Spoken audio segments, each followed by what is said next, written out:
And knowing is half the battle. G.I. Joe! Because knowledge is power!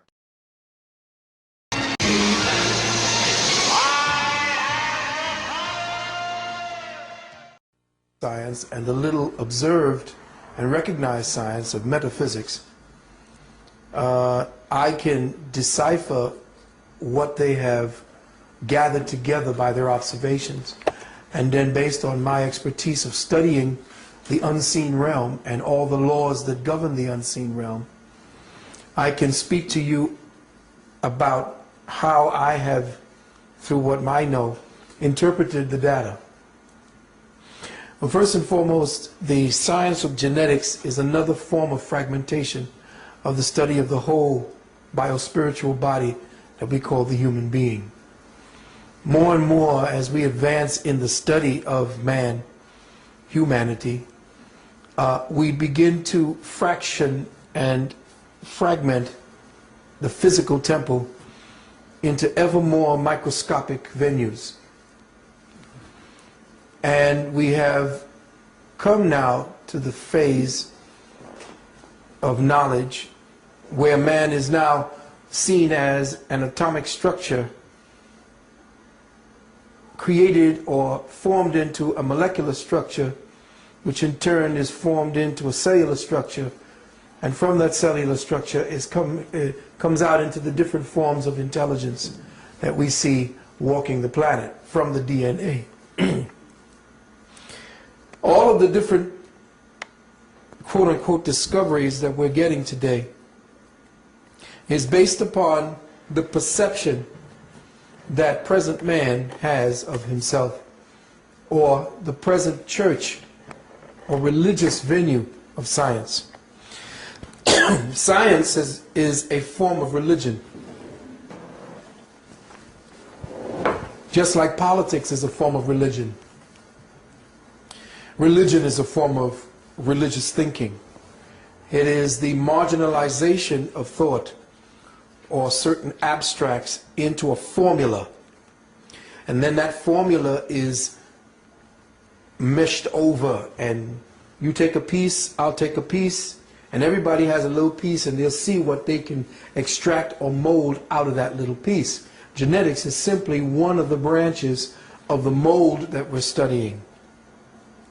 And it's interesting that the more we find out genetically about ourselves, the more we get to that little black box, which no one seems to want to speak about except us, and that is melanin. We speak about DNA because DNA is almost neutral in its context. Everything that has a biological basis has DNA. So does rocks, dirt, everything has some form of DNA structure because it is part and parcel of a living, breathing, sentient, conscious planet.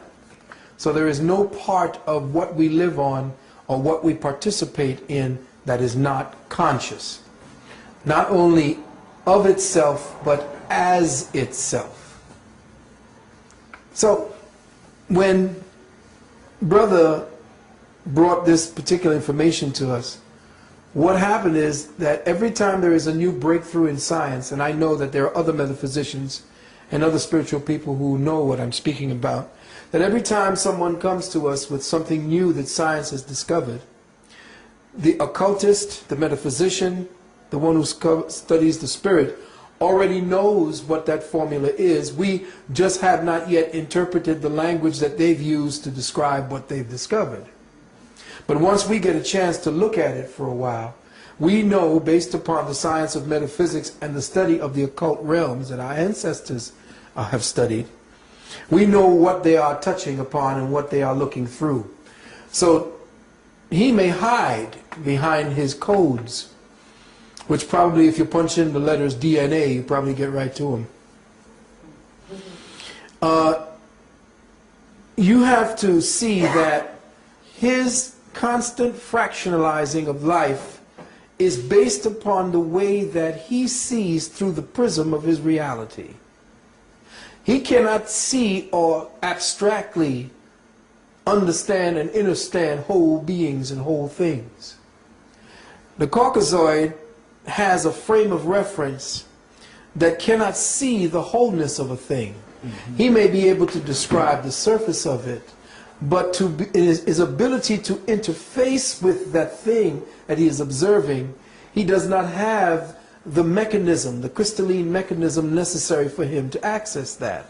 Oh, there are many who have crossed that line by studying ardently and religiously, quote unquote, and fervently with the dark-skinned masters, but they still do not engender the immediacy of the spirit. They have to describe it in abstract forms through their formulas and what they believe they see as we consciously move through ever-evolving stages in the spirit. So every time the spirit becomes more and more evident within each of us, he discovers a little something different or more about himself. But you see, we've already put that into capsulized form as peoples of color around the world through the way we dance, through the way we sing, through the instruments that we create in order to interface with that sound, light, frequency, and vibration that we call the Spirit of God. And I'm doing all of this before we condense into the particulars, because once we do the particulars, we're getting into the white frame of reference. And what I want to do now is to set the groundwork for how we must see and interface with the information. We as metaphysicians and occultists know that every time science discovers something, we know that it's them catching up to the metaphysician, catching up to the spiritualist, catching up to the occultist. There is nothing that he will ever discover that is not already known by the very few peoples who still retain the ancient wisdom knowledge, the ancient wisdom sciences, the mystery science that they talked about in ancient Kemet, the shamanic sciences that they talk about amongst the indigenous people. We already know this. But it is necessary because our children are caught up in this paradigm where everything needs to be fractionalized, torn apart, eviscerated, thrown up into pieces, ripped apart, so that you can see how the little pieces work. That's fine. We'll do that. But we must never lose sight of the fact that with every discovery in his own fragmented way of thinking, we must take that discovery and put it back into the piece so that we see how the whole operates. In that way, we won't end up making machines that tear down whole forests, that rip up the skies and the water. Because he is so estranged from the living beingness of this planet, he can, without any conscience, without any responsibility, do what he's doing to the planet. Because this is the way he sees science. He sees what life is. It's just things for him to rip up and study. Consequences be damned. They'll come later. So I must place into the records that his ever deeper incursion into the study of DNA is his ever deeper incursion into the study of dark matter consciousness, which is the study of melanin. Because melanin is the intelligence that makes the spirit real to us. It is the aspect of spirit that weaves the intent and the will of the Creator into something that we can perceive, something that we interface with through time and space, something that we could say, this is this and that is that. It gives us depth, it gives us perception. Melanin differentiates the one spirit into the many things that we witness as reality. So the study of DNA and the study of genius is the study of melanin, of which the peoples, the first peoples of the planet, have the abundance of. You see, when they mine us, when they stole us, when they captured us, when they came over and they tore up our ancestry and destroyed us, they knew they were doing the same thing that their scientists were doing, ripping up the melanin, tearing it apart, taking away its homogeneity, its oneness, and its unified form of the world and fragmenting it into all these different tribal mentalities that separate us one from the other, have us fighting one another, just like he's been doing. So he's ripped up not only us from the earth and from our places where we were indigenous to, he's ripped up our consciousness. He's torn melanin into shreds. He has miscegenated us so that we no longer can tap into the deeper dark matter consciousness that is our legacy within the central part of our brains. So when you have that richer part of ourselves being torn apart, he attacks melanin through the food he puts into our communities. He attacks our DNA genius and what is to come, how we may lead the planet back into its righteous trajectory towards the consciousness, the creative consciousness. He tears that up with the food that we eat, the juices, the kinds of things he puts into our community. The air we breathe with the chemtrails that you see on a clear day, where clouds that don't look like clouds are up above, with planes spewing poisons like barium and aluminum and genetic material that are supposed to be entrained within your lung tissue to change and mutate you. He is destroying the ability of your melanin to interface with the dark matter consciousness called Eta Carina that is heading in this direction as we speak today. The black God or the dark God that was talked about in Amos in your Bible. Because they said God is not the light, God is the darkness. They said the darkness was existence and from the darkness came the light. Well, the darkness is returning and it's making all the scientists afraid because it's about to give forth with a burst of light. Phosphine genius is about to burst forward. And they say that once it happens, the skies of our solar system, our galaxy, will not see any blackness for a period of 7 days. Now, these are written in the holy books, but these books were not holy books for us to bow down and worship to. These books were there for us to study as books of science set down by our ancestors, who spoke about melanin in the Bible, or what became the Bible that we read today. What became the Quran we read today, the Sefer Yetzirah, the Kabbalah, all of these different books that we read today have to do with the return of the darkness, which is the eternal womb, the triple black mother. And right now it's returning. But you see, our melanin, the genius, the DNA that we're about to speak about is fragmented. So I'm going to try and I'm going to attempt to put together certain things, and which is what I've done. When you asked me what it is that you wanted to speak about the 6-strand DNA series, the series, the six-strand DNA, the 6-day, I'm going to explain what that means, and the 9-strand DNA series, that has metaphysical ramifications way beyond what their science is revealing to them, or what their own contained mentality will allow them to understand. And this is where the metaphysician has to step in, and this is why Dr. Oyibo is not only so essential to the next phase of consciousness on this planet, but why he is feared by the present structure, the present church of Western scientific thought. So in listening to what it is that you wanted to speak about and hear is global distribution of the DNA series, this is nothing new. This was already known by most of the scientists, because there are books written by the early medical scientists who went to study African peoples, who went to study indigenous peoples to the lands south of the equator, where the people are darker and more richly melanated.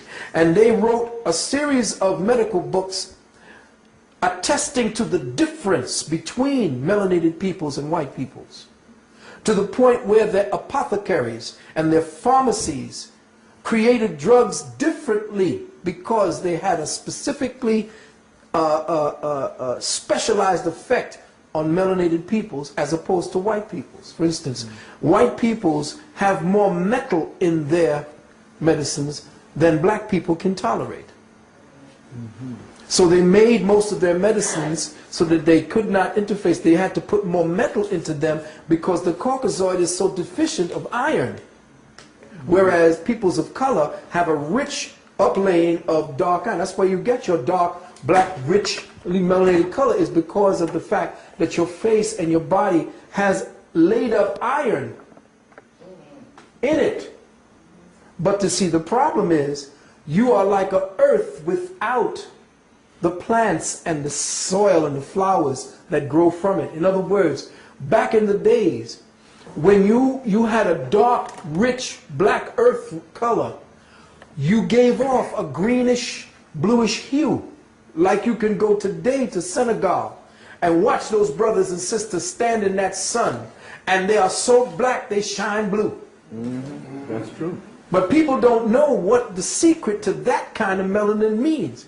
And it means that there are times when our people, moving through consciousness as the true earth creatures, that at times when we were in the sun, or when we would think a certain emotional thought, one of the chakras would tell us immediately where your thoughts were focused, and you would vibrate that particular color in accordance with your emotions.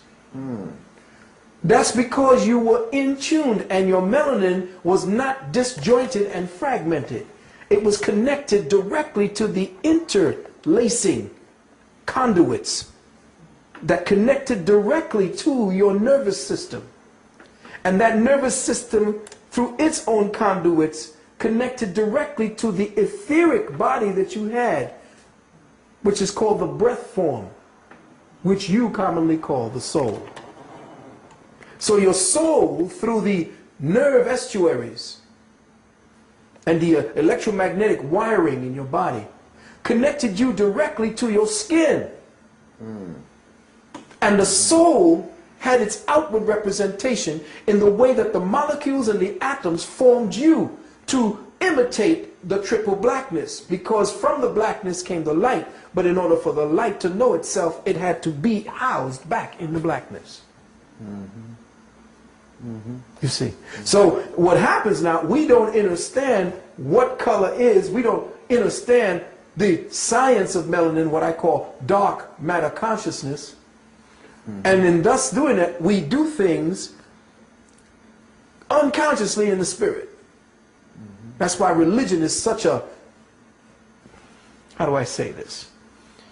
Such a deep, intoxicating, and addicting substance to dark folks. That is the #1 place where they can defer and deter the consciousness of black people by setting up a structure to intercept the true spirit. And the one structure that intercepts the true spirit is religion. The dogma of religion are to take us away from actually interfacing with the true voice of God that will tell you the name of the Creator, because your DNA is linked to your melanin, and your melanin to the pigments on your skin. And that's how you had all these different names for God. Not Jesus. You didn't have these names like Allah. You didn't have all these names. These names came and were fostered upon you because you had names like Unkulunkulu.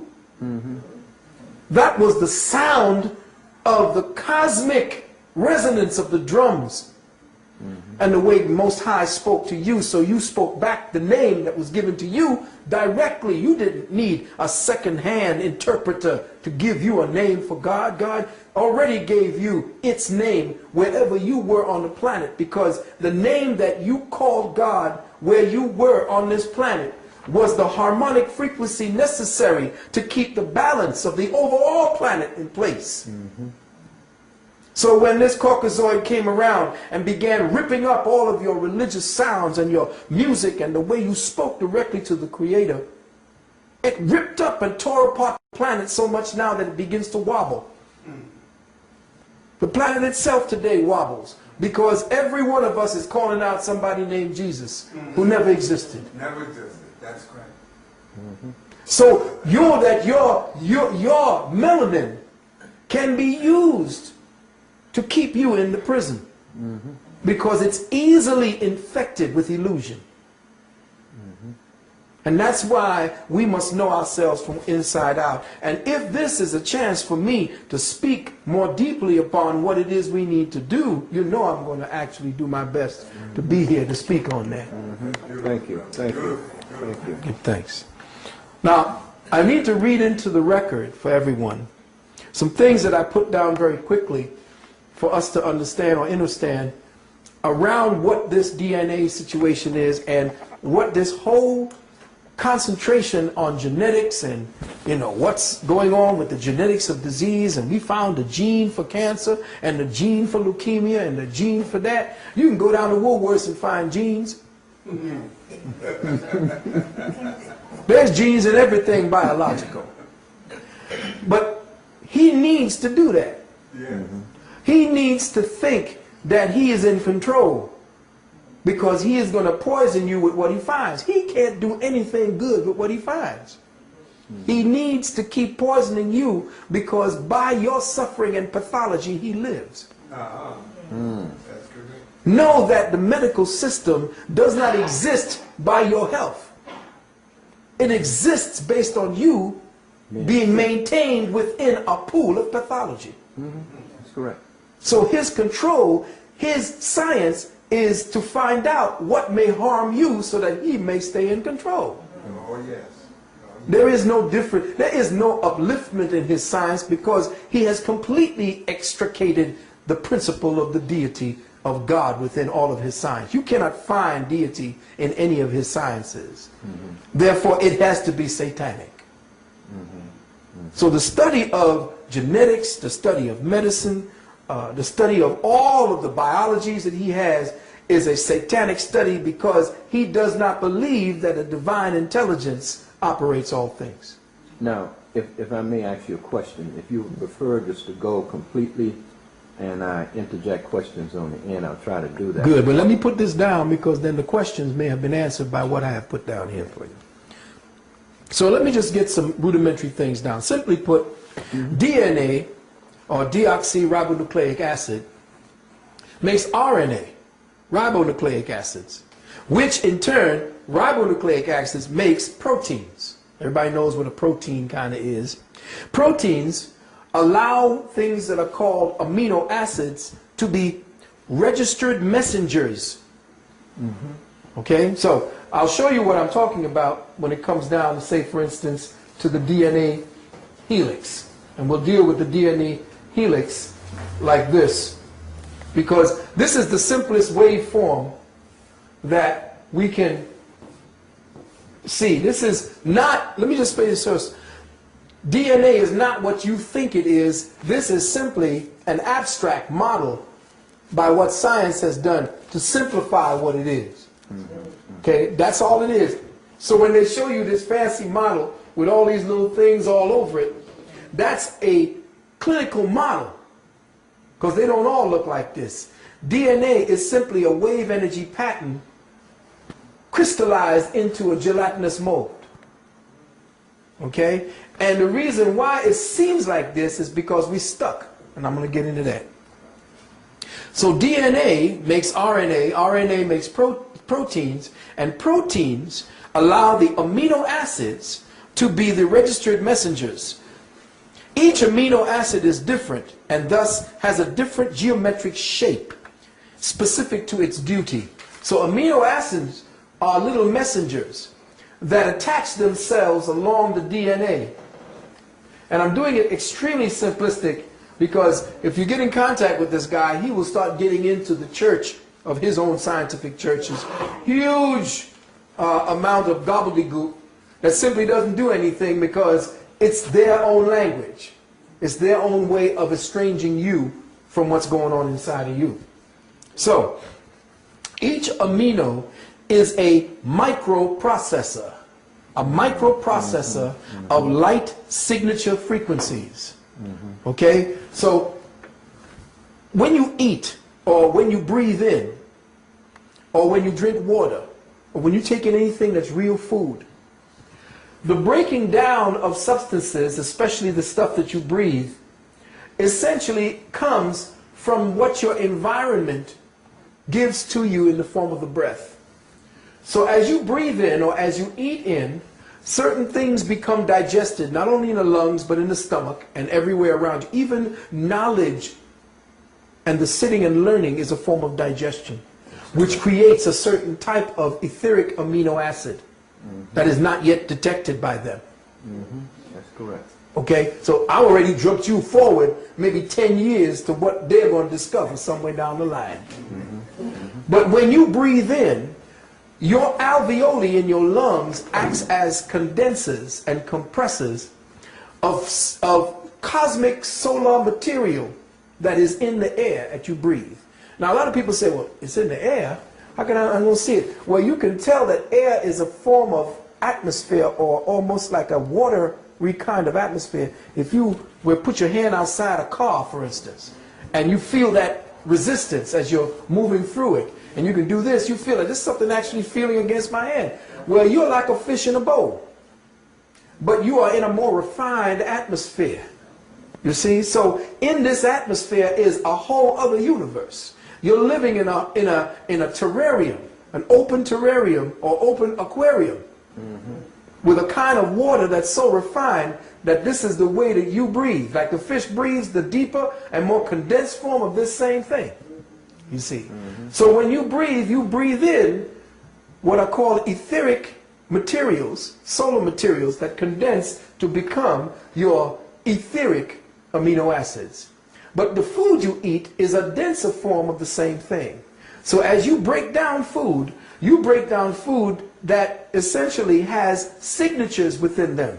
The enzymes, the proteins, and the fats, and all the different types of glycerides, whatever it is that you have inside of that food, begins to break down to make certain proteins and sugars that begin to attach themselves along the DNA.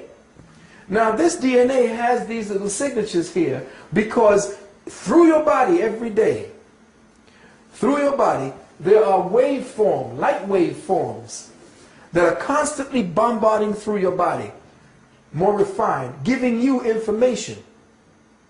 And that information that's coming from the outside in the form of light and in the form of your emotions and the form of your thought processes and the form of the electrical magnetic energies in your nerves are passing through the DNA as well. Okay? Now, each amino is a microprocessor of light signature frequencies. It's an antenna for the reception of light codes. Now let me be very clear about that. Light codes are essentially coming from the sun, but it's also coming from all of what you call stars. Coming from constellations, the 12 of course you know being the zodiac.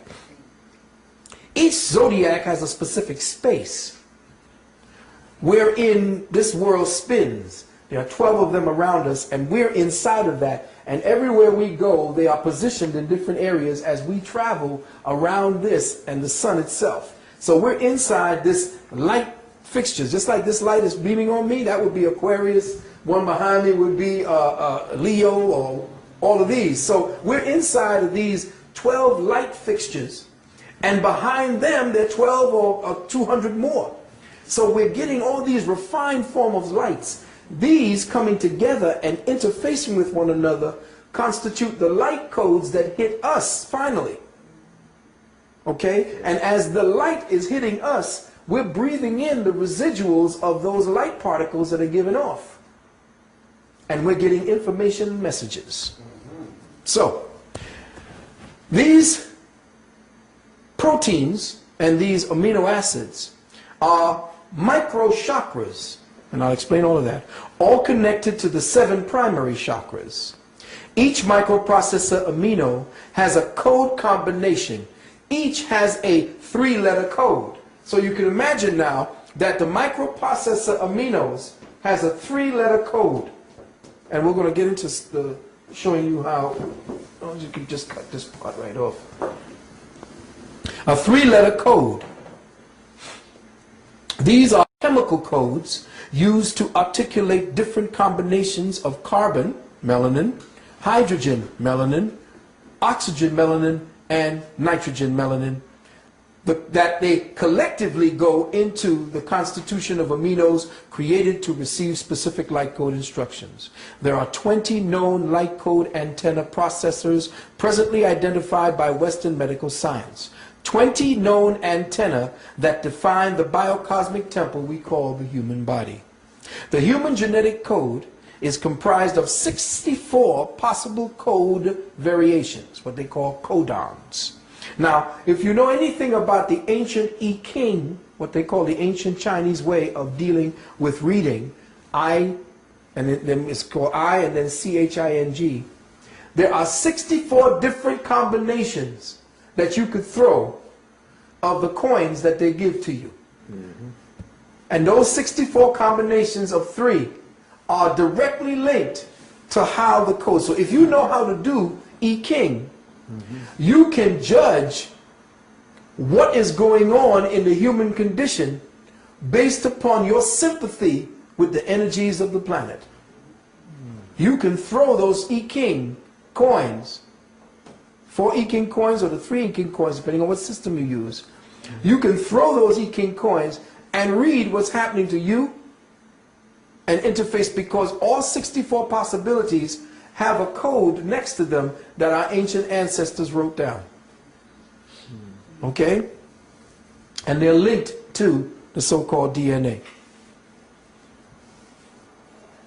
Now, the human genetic code is comprised of 64 possible code variations. It is these 64 variations that represent the limit or the wall of our perception for Western science. And this 64 code variations that I explained is to the Western science a complete mystery. There is nothing beyond it, because the present perception of humanity and science cannot go beyond the 64 coded wall. It's like 64 bricks to this particular wall that they cannot see beyond.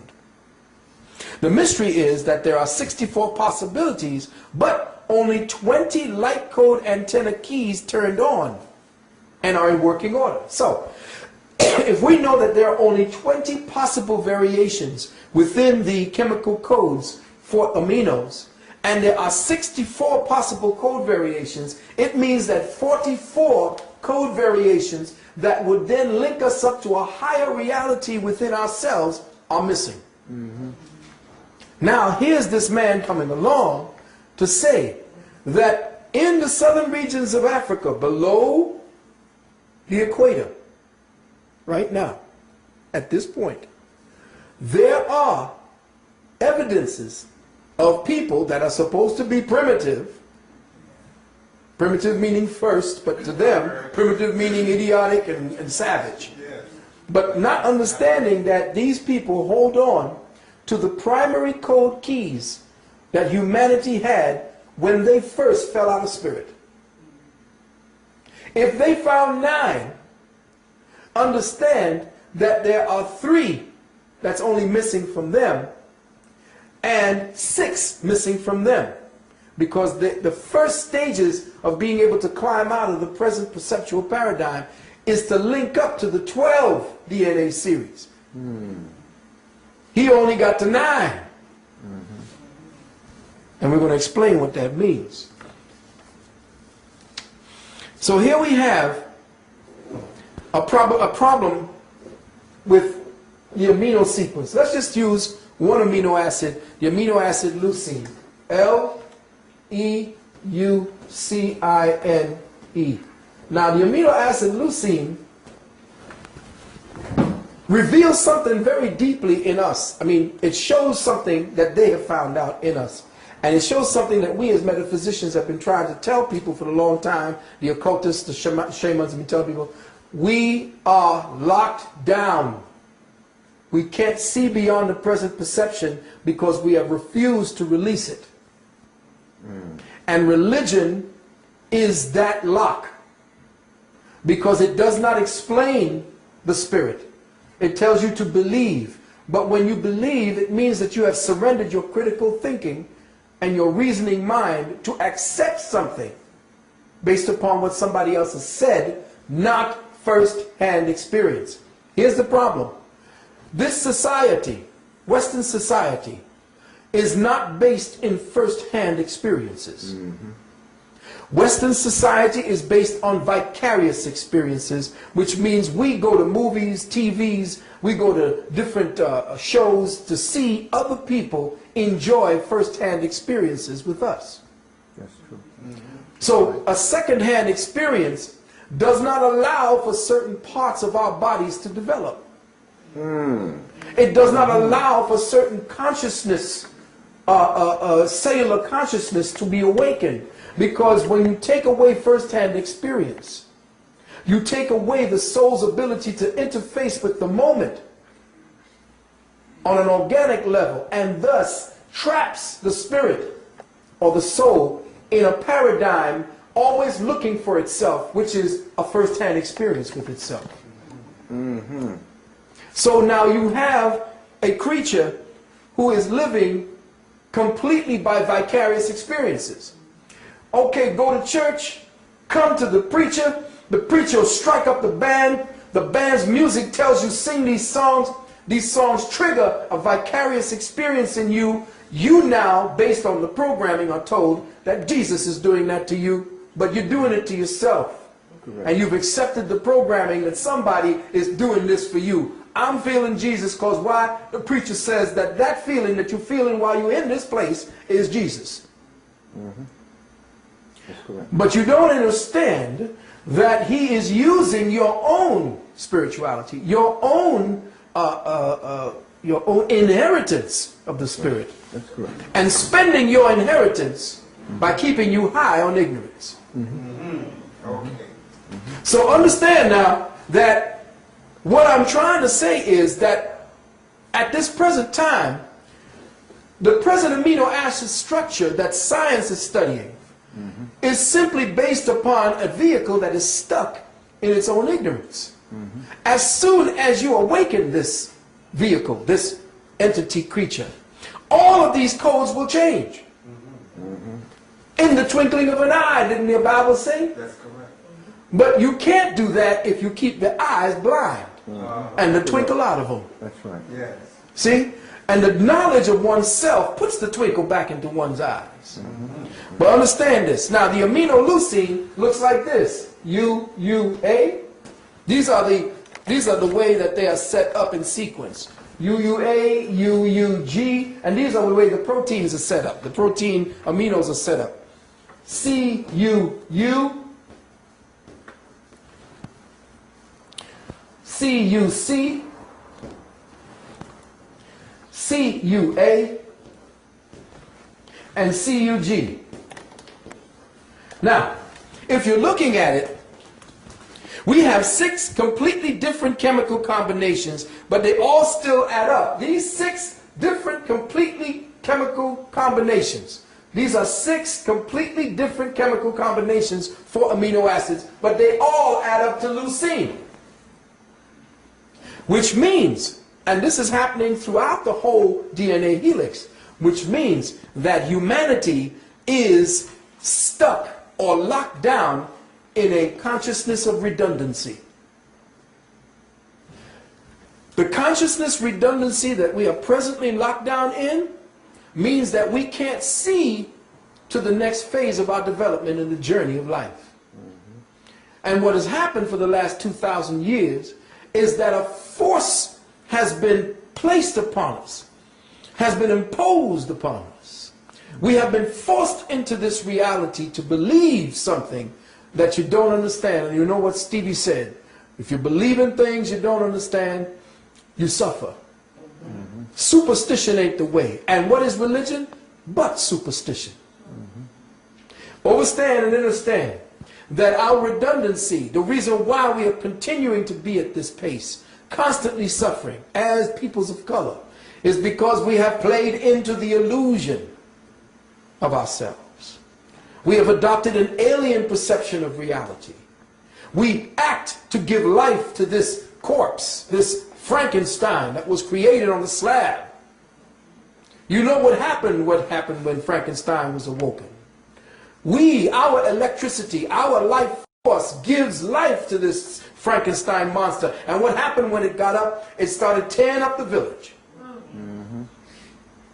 So it's our focus of attention to the church, to the politics, to the education system. Those are all the limbs of the Frankenstein monster. The more we give our children over to that, the more energy we give to the Frankenstein monster, and then we turn around and wonder what's happening to our village. Because the children you send into that beast, into that laboratory they call the classroom, comes back as the Frankenstein monster. That's not your child anymore. It's being genetically changed, altered in consciousness. So the monster lives. And the redundancy continues. And you get another a newspaper where another brother is shot. Another sister is raped. Another child is abandoned. How much longer is this thing going to go on? As long as we continue to think in redundancy, this has continued to happen. And we have now become addicted to our own comfort. Miserable as we are, we're still addicted to this semi-comfort that we call reality. If you want to truly change, you have to suffer. Period. If you pull away your electricity and say, I'm not using electricity anymore. If you say, I'm not going down to the Piggly Wiggly, or I'm not going down to the A&S, I'm not going down to any of these things that feed this Frankenstein. You watch this thing come crumbling down like a house of cards. But you got to remember that your Negro preacher, your Negro politician, your Negro educator is there constantly wanting to go and pay homage to the monster, because that's who he's plugged into. I didn't care that Sharpton was speaking at some Democratic National Convention. That ain't going to change Harlem. No. Harlem is dying. Yes. Rango gave that away. Yes, he did. That's your other Negro politician. They're there to serve the illusion, to serve Dr. Frankenstein. And it's your DNA that's being perverted every day by the way that they're putting their foods. They're converting the foods and perverting the foods, and you go in there and eating anything and everything that comes into your community. Correct. And eating is a form of communication. Know that. I spoke about that in my nanogenetic mind control. That when you change the genetics of the food, you teach to the genetics of the human being. Because when the human being consumes that food, it begins to pervert the genetics. So you can genetically mind control somebody without lifting a finger, by simply getting them to eat the food that you're perverting. And your body no longer is going to be the same. The legacy that you have from your genetics, your sperm and your egg, will no longer be the same genetics passed on to that child. And that's why you have so many faggots and homosexuals and lesbians running around today. I know you're mad at me for what I'm saying, but somebody's got to say it. At the end of every civilization, there's one thing common to all of them.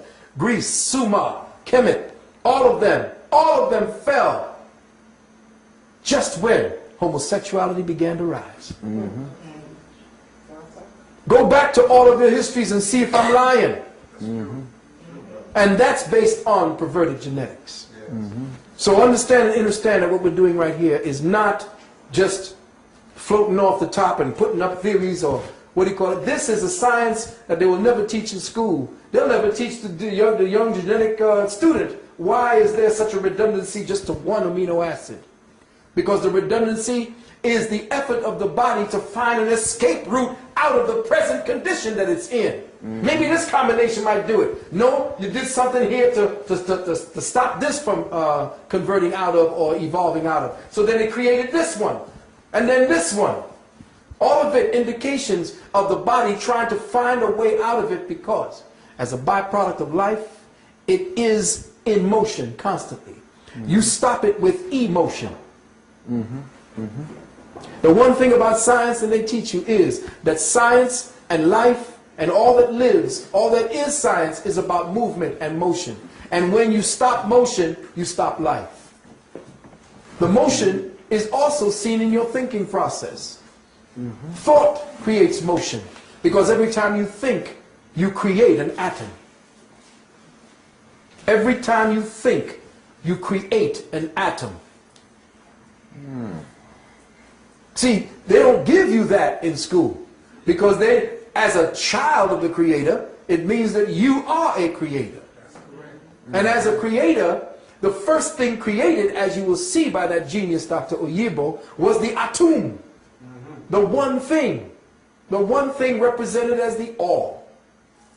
So if you are the one thing in the many, then the one thing is within you, and every time you express, you will always express the one thing. The illusion is that it's many, but it's not. It's the one thing that begins to take on the personality of the many.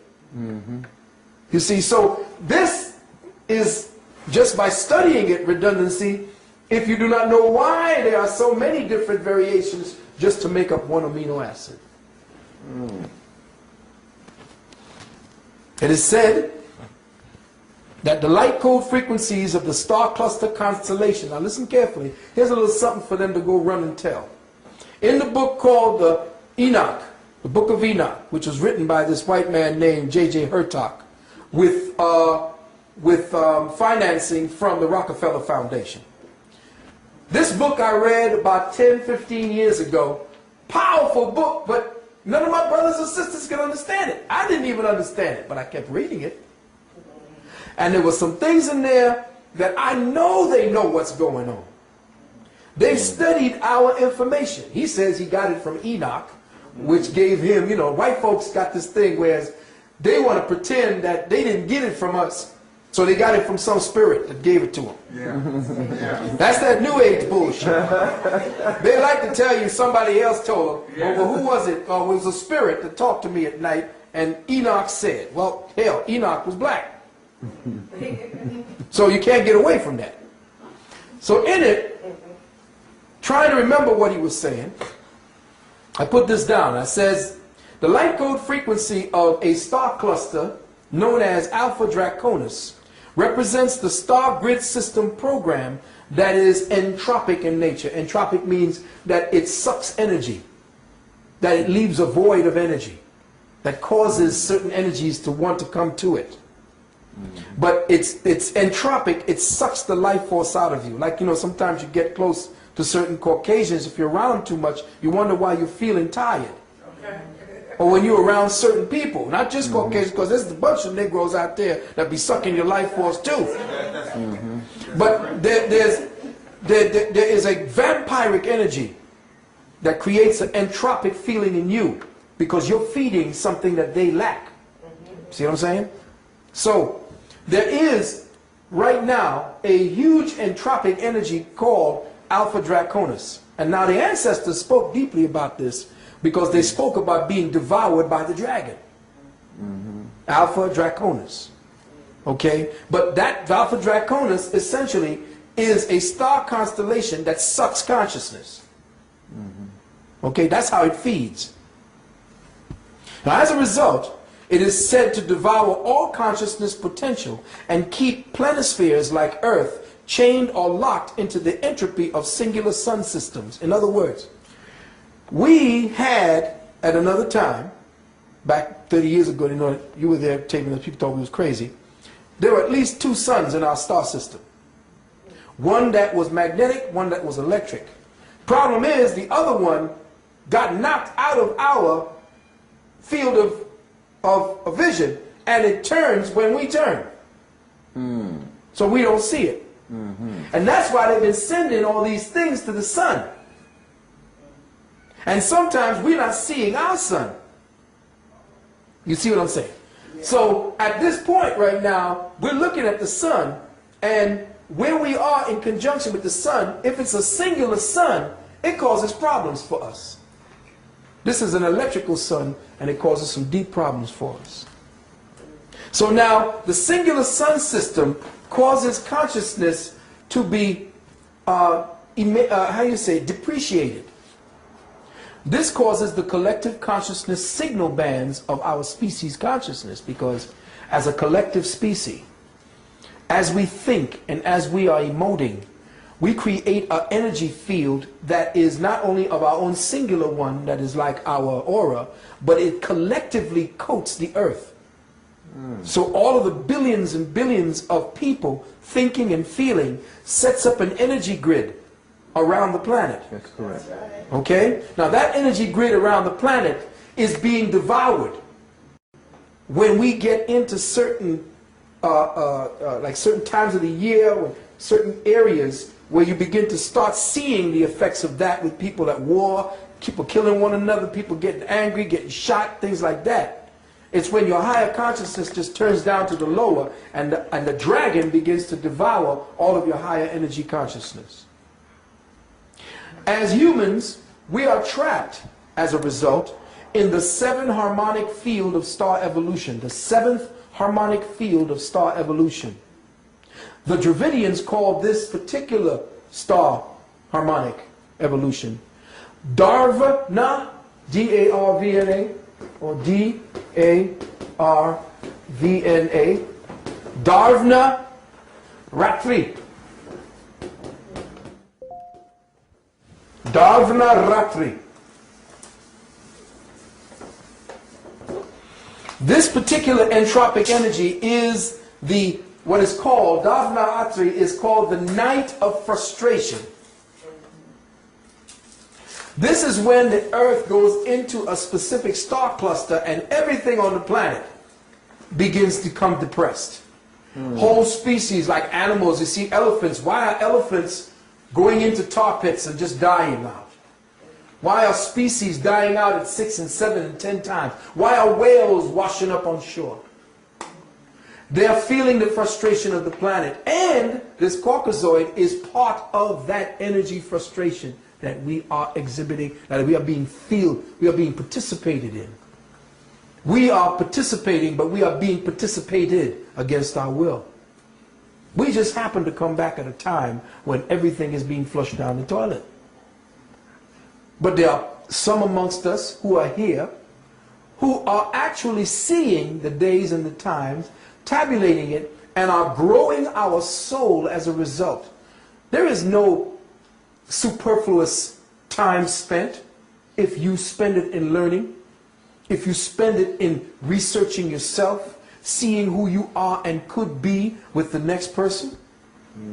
Because your soul is growing in light.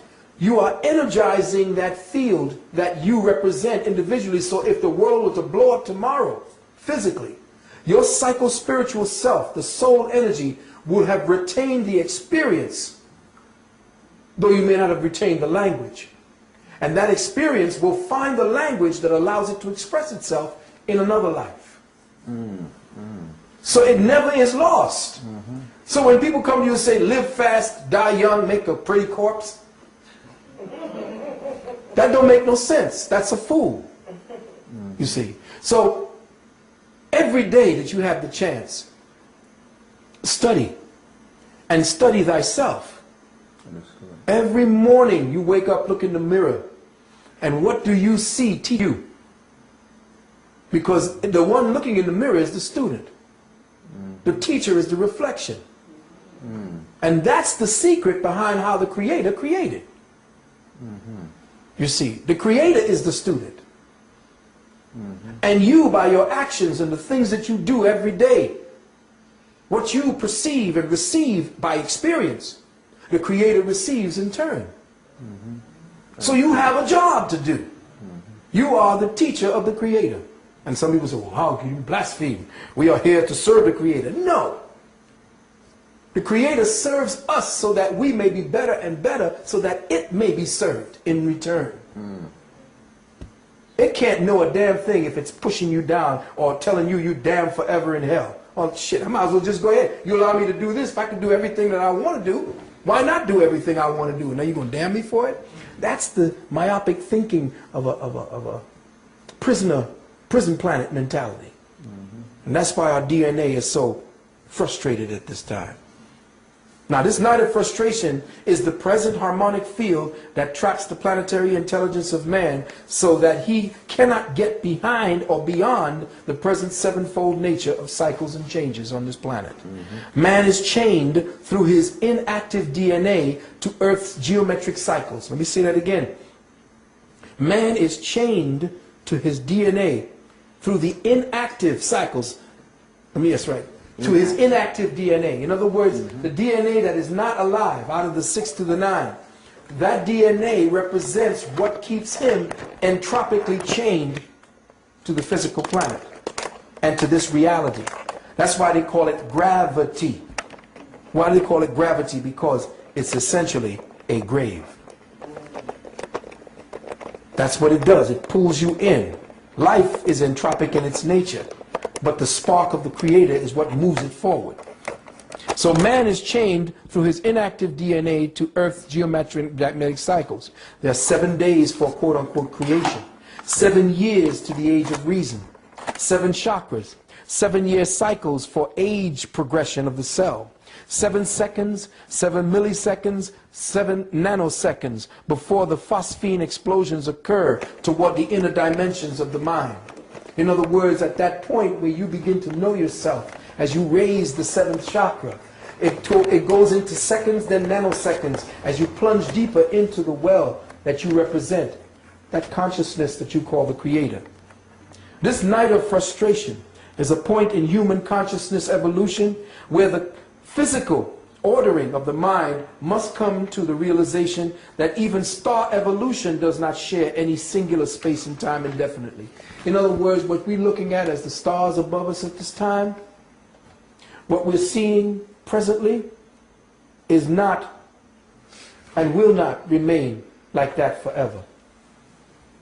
Even the stars are developing and evolving because they are conscious as themselves. You see, the earth is conscious as itself. It knows itself as water. It knows itself as earth. It knows itself as fire. It knows itself as atmosphere. But you see, it does not become conscious of itself until man walks upon it. You see what I'm saying? You can't, man, don't get me wrong, sisters, but man is mother, father, son. Mother, father, son. In the ancient Hebrew, which is Iu, Hebrew came from this word, Iu, which is the name of an African god. And the name of the people were the Ius. So the Hebrew himself, Hebrews, I don't call it the Hebrew language or, the fire letters that they have. That's not the Hebrew language. That Hebrew language or the fire letters come from the hieroglyphics of light. See? This is where it came from. So light creates fire. Fire is a condensed value of light. It is a conditioned value of light. All right? And fire being a conditioned value of light would have to extrapolate from light. So the first languaging system were hieroglyphic pictographs that were beamed in the form of light codes that we then translated into what you see as the hieroglyphics, or what I call the Medunecha. So the Medunecha were the first, which means that's the light language. But I call the Hebrew language the Ku Medu, which is the fire language. Because all of the Hebrew languages are actually the representation of flames in their different, if you look at them, they're the representation of fire. All of them. It's all about the way fire dances.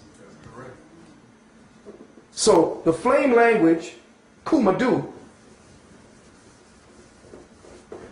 is what we are studying now in this particular part of what we're dealing with as a reality. Now, I don't know if I was going to show you something. Again, I always get caught up because there's so much to teach and to say before we can get to the questions. I want to make sure I get all of this down so that we have something to work with. Well, let me just put this down. The human body has 12 meridians. We'll come back to that. The earth has 12 meridians. All are connected to the 12 meridians, light beams of the star constellations, the 12 star constellations called the zodiac. All of the 12 star constellations, all of the 12 meridians of the earth and the 12 meridians of humanity are interconnected to form new thresholds of awareness. That means how they interplay one with the other can provide the doorway for humanity to come out of the present perception and into another reality. Their interplay can be seen in the form of helical energy patterns that match the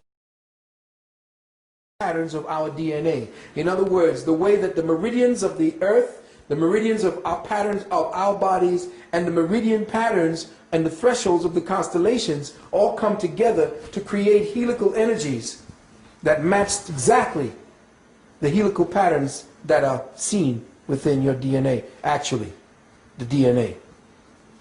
The human vehicle has 12 awareness meridians of light, all connected to the archetypal seed cell. Now this is the secret. And this is what they'll never teach you.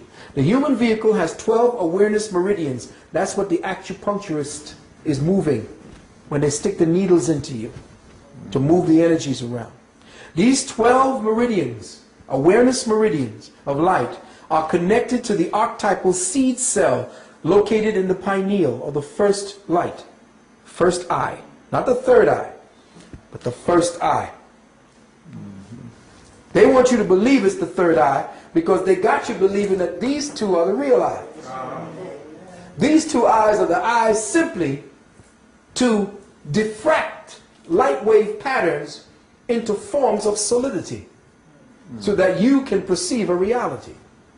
But the first eye sees beyond that to the true nature of all physical things. So it would have to be the first eye because that's where you came from. So the primary one eye, which sits on top of your dollar bill pyramid, showing you what it is that they're telling you, what the real deal is, that first eye, the one that they tried to atrophy with the new hamburgers that they're coming out with the new drinks that they're coming out with all the different things and the drugs they put into your medicines. All of this is to shut down the activity of that first eye and to impede the flow of all 12 of your meridians so that you don't open up that first eye. So now this particular first eye, inside what I call the seed cell within that first eye, that seed crystalline cell is made up of a crystalline lattice. In other words, if you look at a crystal, you see it has a lattice. And that lattice is usually in 6 forms, in 6 points. All organic crystals, real crystals, have 6-point lattices. That's because that's the way the light wave meridians of the planet shapes them in order to translate information from the ground to the people above. Now we're mining them out of the ground, which is why people are getting more and more stupid. They get all this going on it, but they don't know what to do with it. They don't know how to put it back into the earth so that it vibrates properly, so you can, when you're wearing it, you're in phase with the earth, you're interfaced with the earth. But they're mining it out now, and inside of all of these crystals are locked the thought engrams of previous civilizations that lived upon the land where it was mined. And you could put this into places, you could go into meditation with these and go right into contact with them. Because their energy signature still surrounds this planet.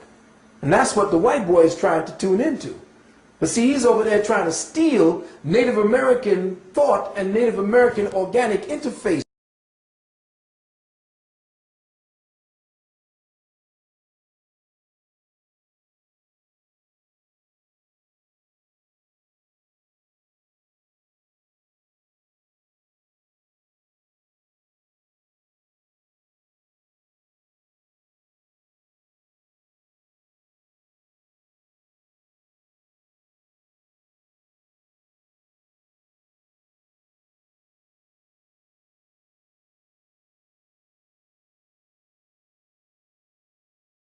Able to very articulately see what you say and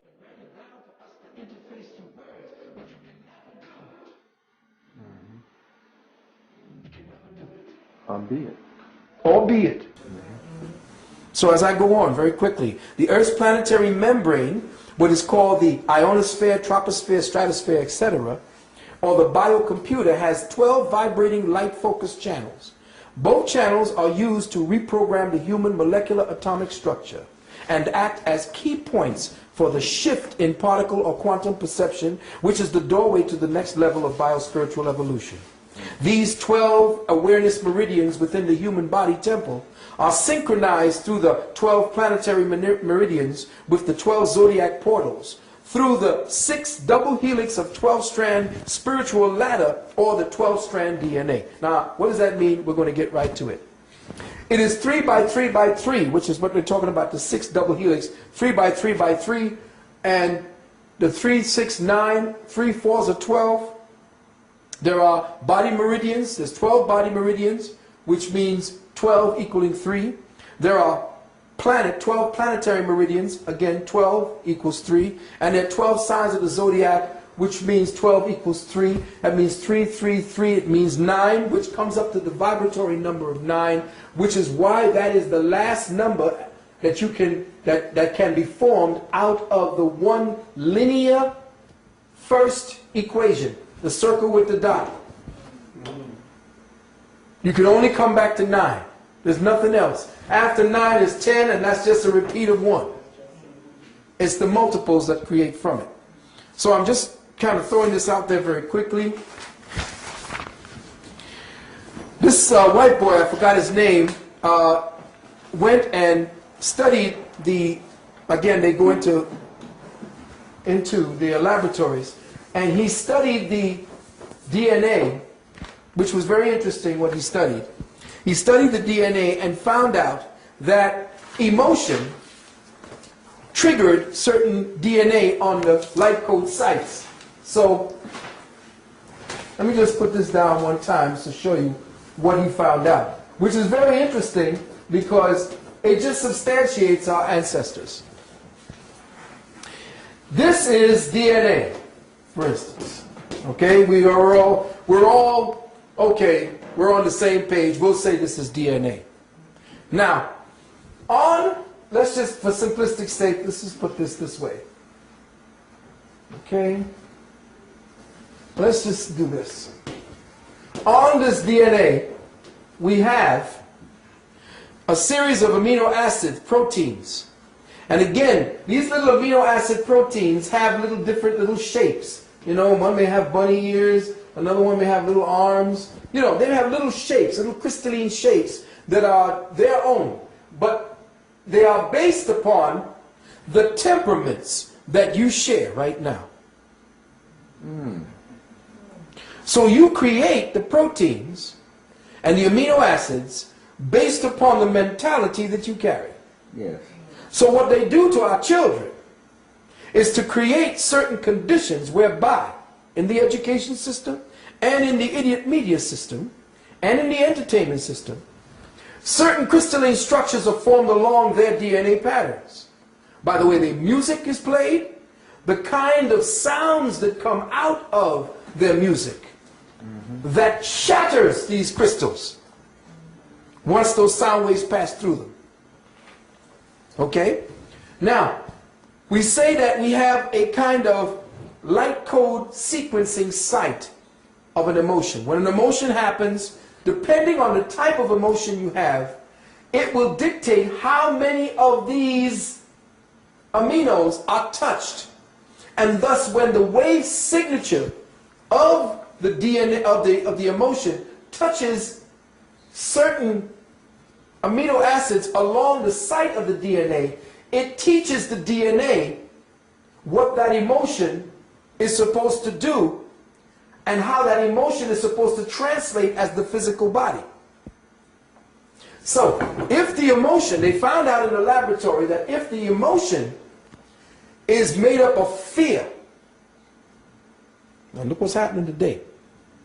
They find out that if the emotion is made up of fear, the wave the wave signature is very broad and hardly touches any of the crystals, of the amino acid crystals. But if the waveform is energized through an empathetic energy that they call love,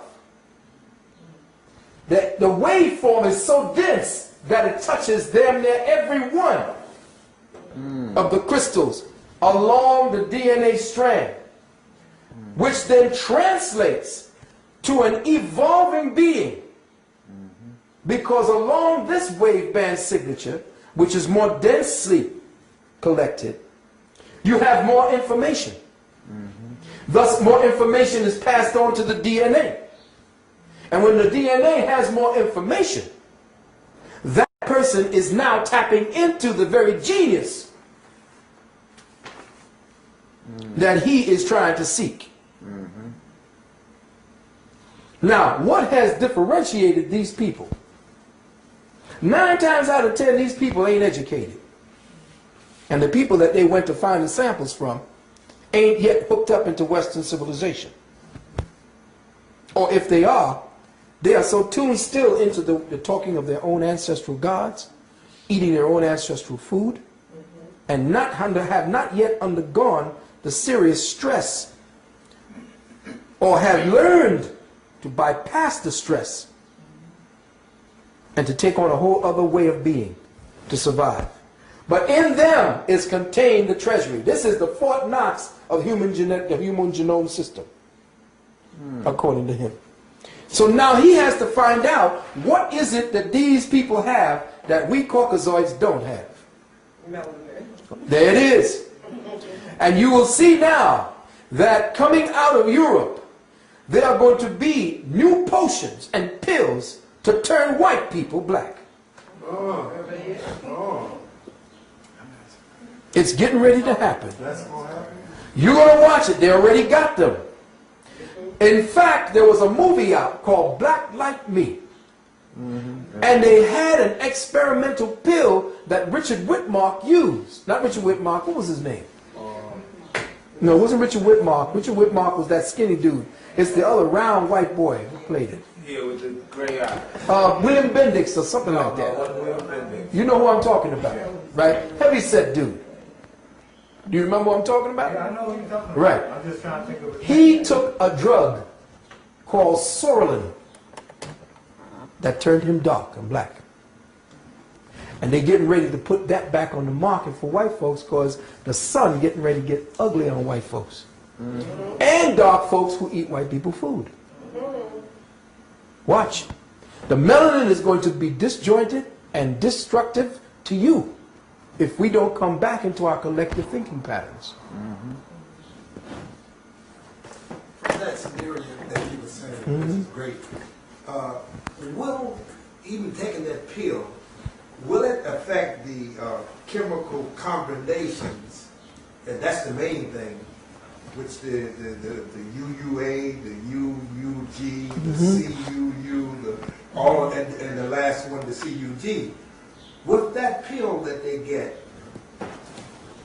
their combination still won't be as bad, I don't think. Well, see, what you're hitting it on the point right now. All he can do is drug himself into some kind of similarity. Yes. See, he can't be it. He can only be similar to it. He has to flow back into the dark mother consciousness, which is why you see him paired with all these black women on TV. Now that DNA, which is the deoxynucleic acid. Yeah, deoxyribonucleic acid, yes. Will it affect us in some way, or could we tap into this thing more? Well, what they have found is that the bloodstream of the black man and the black woman has incredible variations and differences than the white man. First of all, it's thicker. Yes. And it has a lot more red corpuscles, red blood cells, which means that we are older by means of us having more generated cycles of incarnation. You see, the more denser your bloodstream and the more denser your red blood cell or your cellular network, the older you are in consciousness. Well, you just answered something for me. I was going to the doctor they would give me hydroxyurea.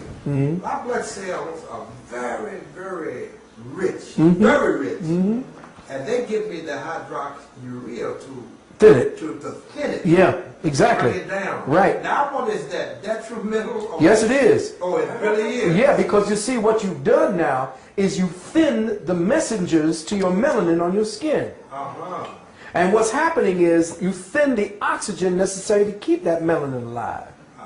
And what's happening is the foods that you're eating is causing your melanin, your blood, to become mucoside, which causes a stagnation in it, which then further complicates it for dark folks. and it eats up your copper, which causes problems in your heart.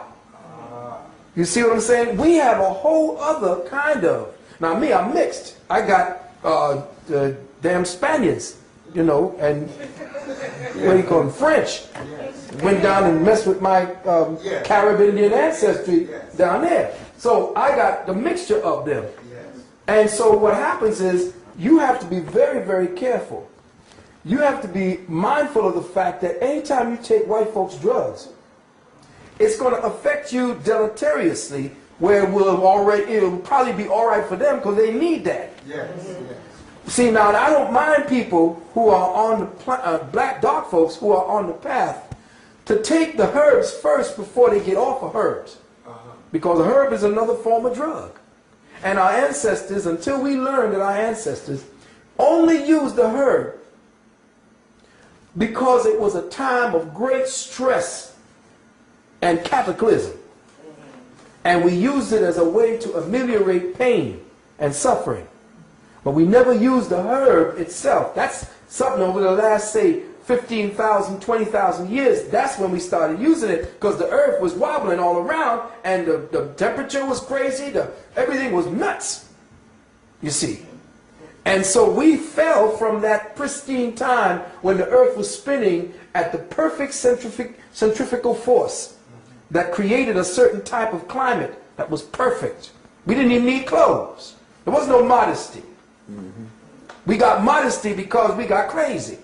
We just listened to this white man and said, "You're naked." What do you mean naked? What's that? I got what I came here with. You see. But of course, during the time that we had to protect the cells against a seriously pathological sun, we had to put on, you know, the ancient ancestral gods, or what they call them, the chairs, taught us how to clothe ourselves for protection.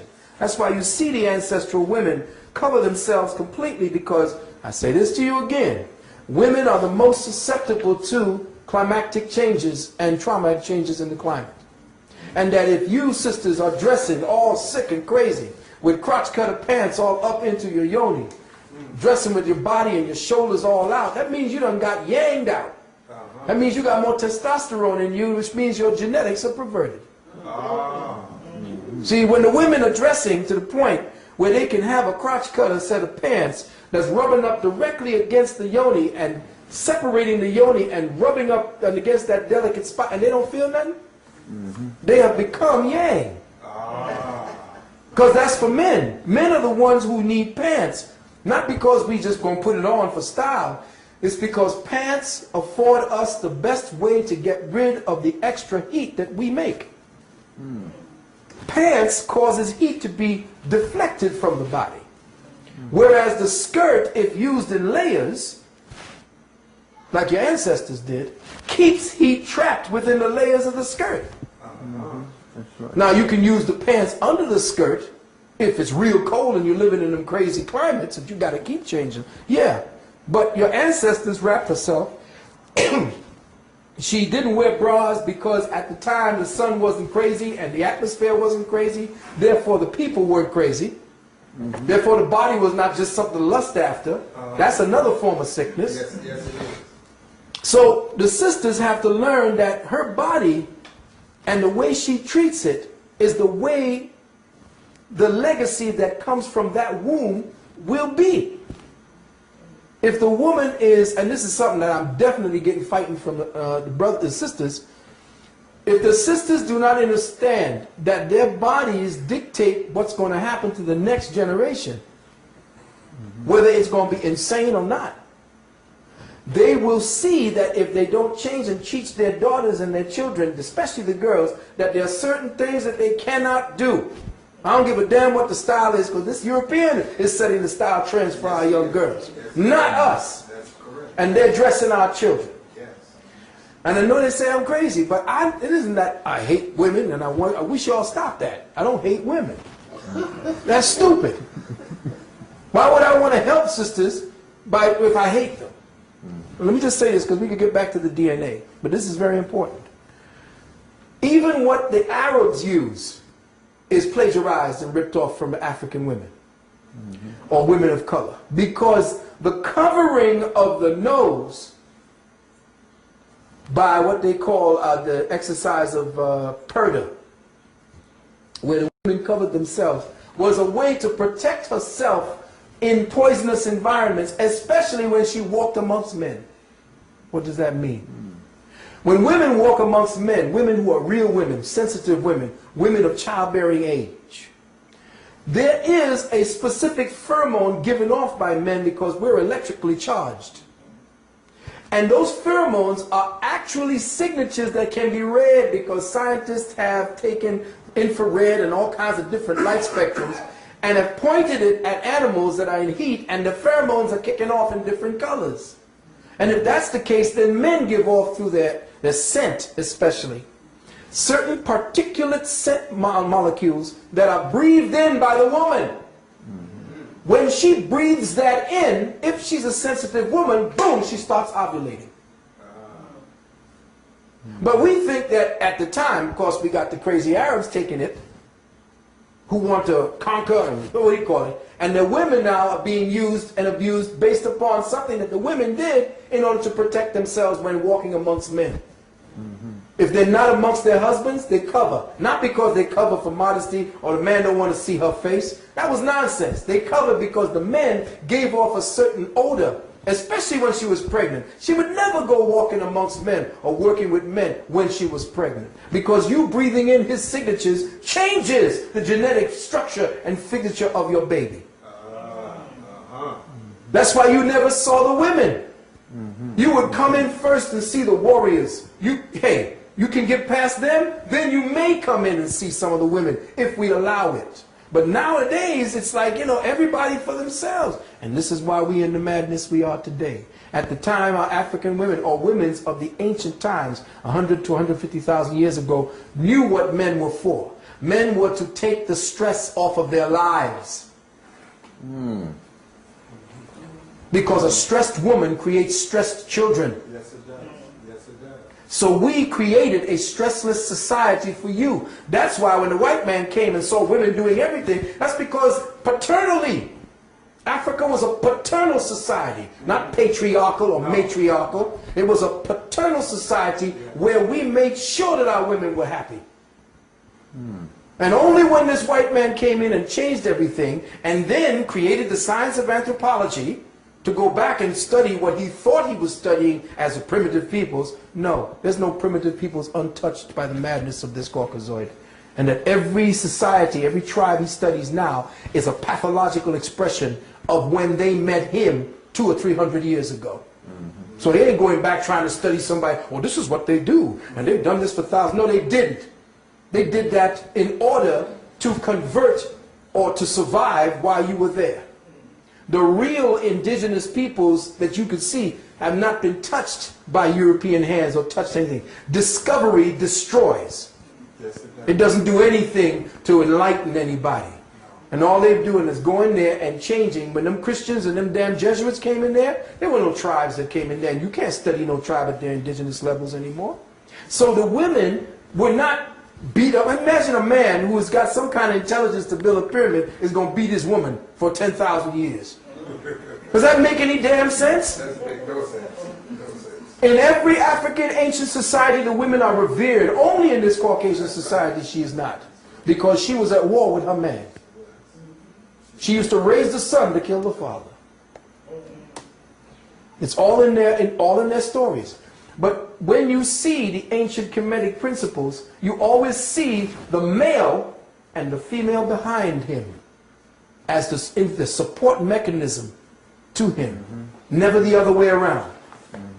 And that's all for all the sisters who want to think feminist. There is no woman in front of a man. That's madness. You don't let your woman go through the door first. That's white folks.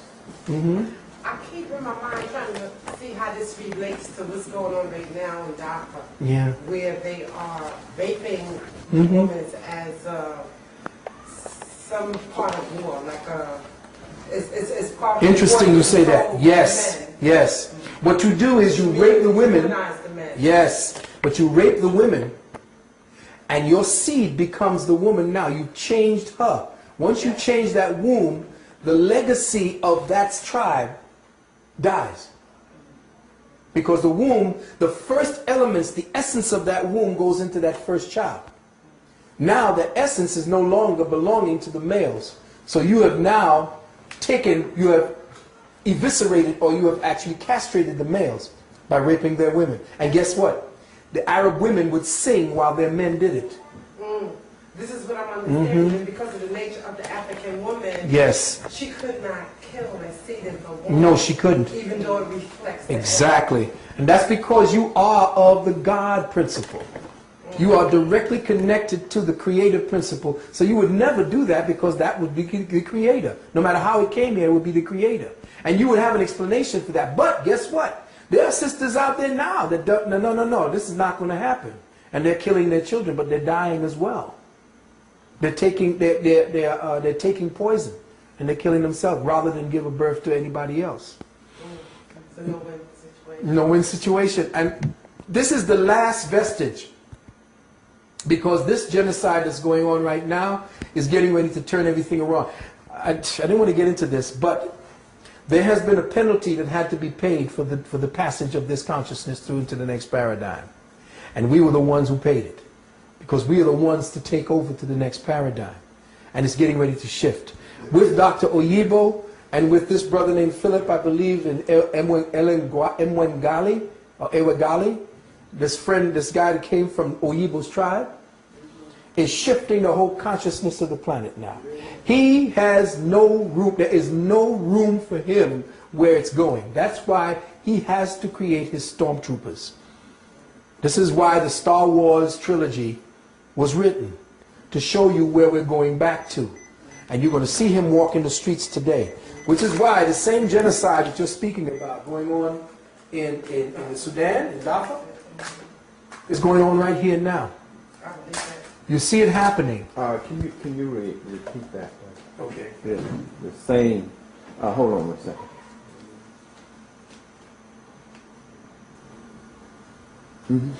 This is why the same genocide that's going on in Darfur today, in Sudan, is reminiscent of what the genocide protocols are set up here for today. And all of the weapons from science is now going to be targeting to people of color. Walk Harlem today, and I guarantee you in 10 years, you won't see any black people there. If you do, they're going to be regimented to being consumers or people who do menial jobs. Even the Mexicans are going to become the quote-unquote new niggas up around Harlem. And you're going to see it happening. Yes, and if you go over to Queens, there are no black peoples, only in small little clusters. Where they all gone? Go to Borough Park. There it is. There's a lot of Mexicans and people that cannot speak English. Everywhere. Doing most of the media work. Everywhere. And this was a plan by the Bush administration to saturate, yes, with Mexico. That's why they call him El Zorro.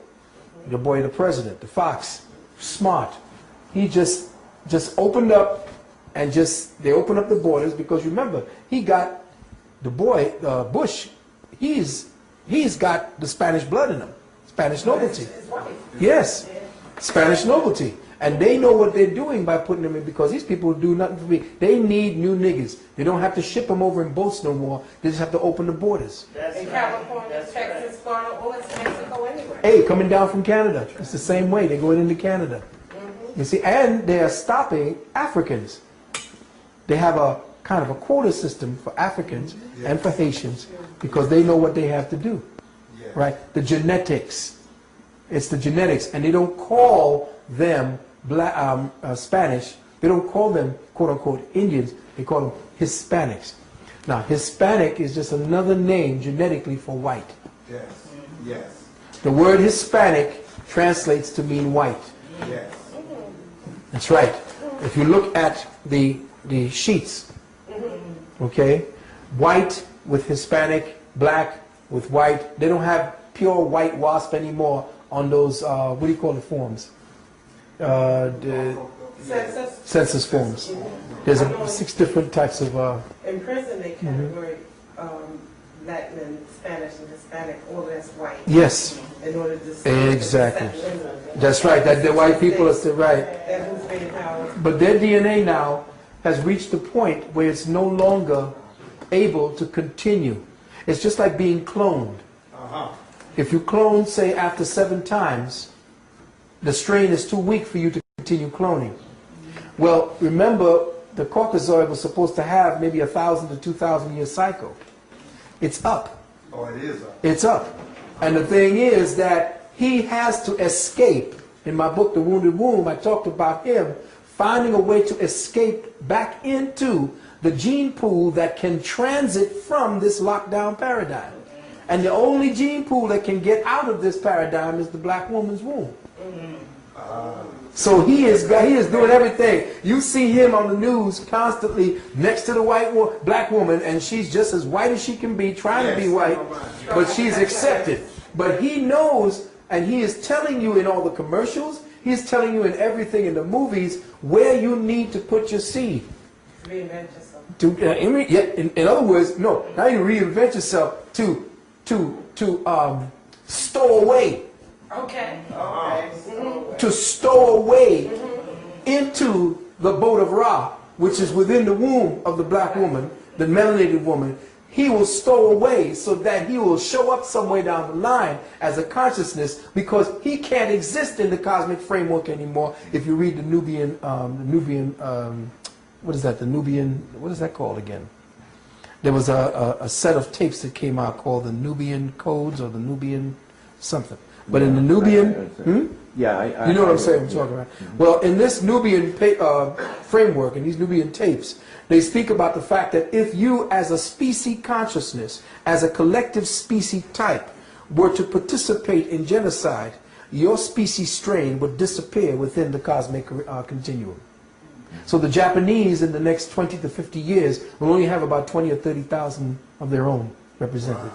So They're going to disappear too. But Yes. But in the Eurocentric framework, to mate with the black woman, he must kill off the black man, mate with the black woman, Right. kill off the black man. So Yes. you need to speak to that too. because Well, yeah, what he has to sisters- do. The sisters are going along with it. Yes, they are. But again, remember, and this is no aspersion to the feminine principle, because we have a very intelligent or very studied female class amongst us, and they take what they have studied in school and factor that into what they believe to be reality. But the female mind is a support mechanism. It is not an initiating mechanism.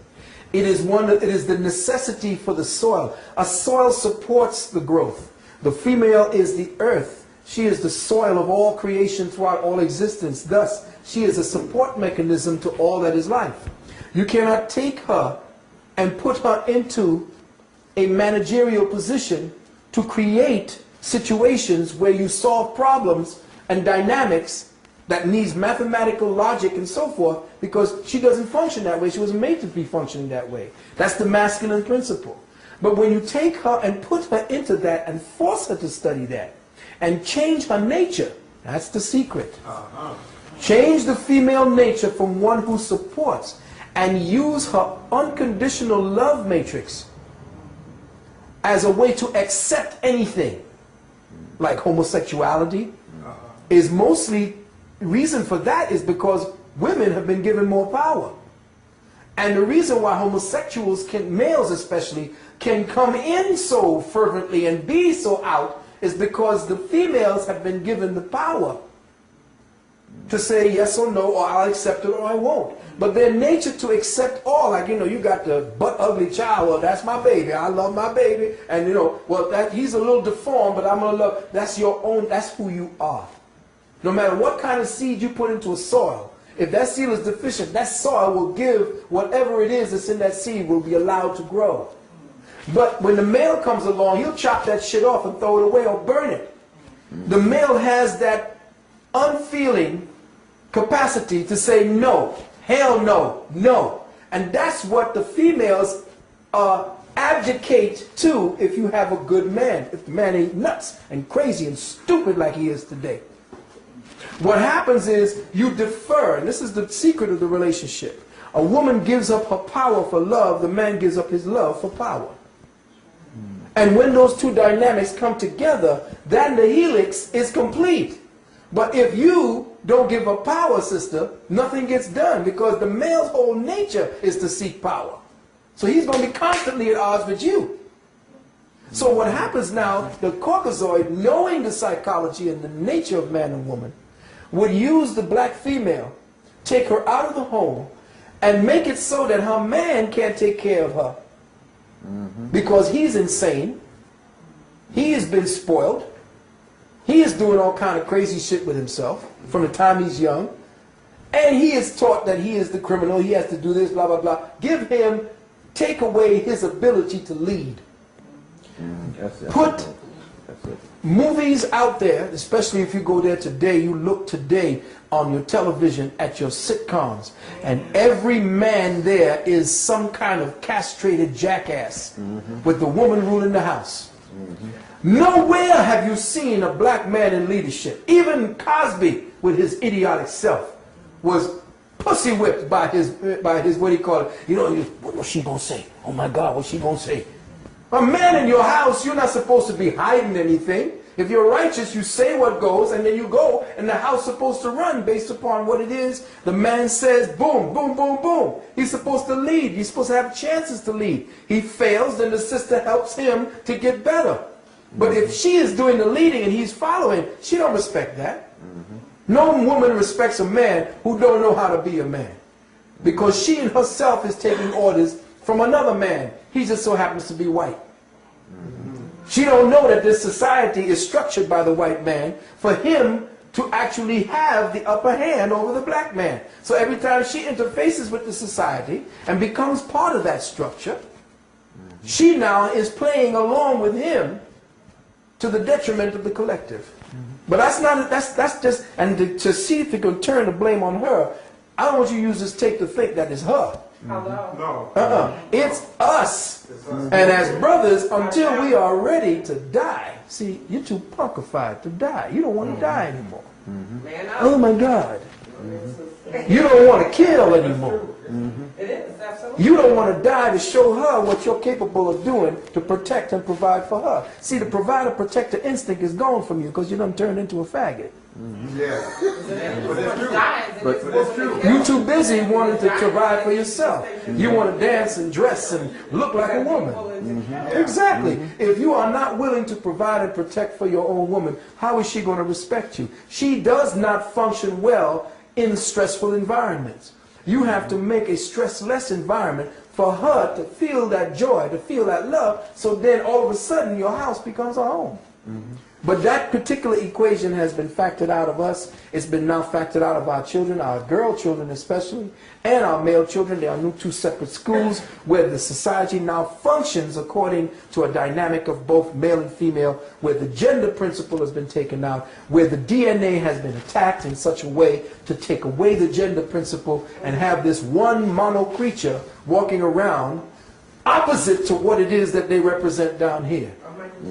While you're on this field, speak to the brothers, pants down below their ass, braids, earrings. I mean, damn, don't compete with. Well, you got to with understand it's a earrings. psychology. You have to understand the young brothers in the psychology. Now, I'm not talking about African brothers who are in their cycles for initiation.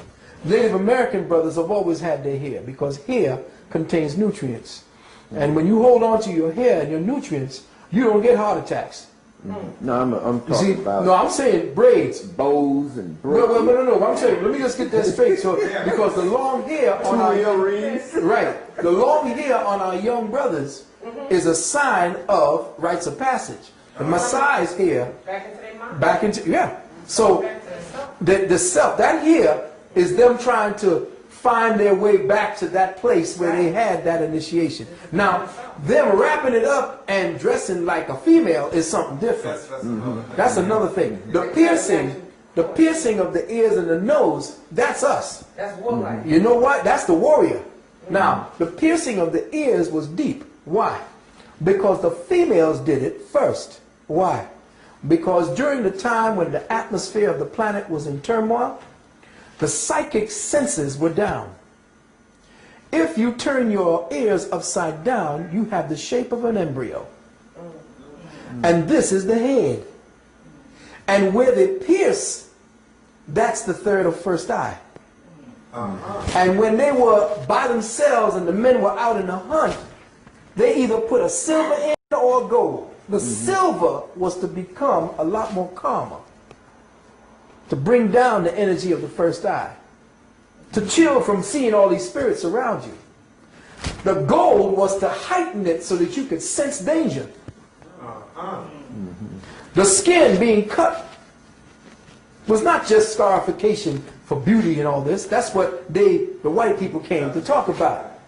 The scarification was science, because where the Africans had to run during the times of turmoil and war into places that would not be habitable by humans. Because see, the part of Western Africa was not supposed to have been inhabited by any man. It was supposed to be only the animals. That was our wildlife, wild kingdom.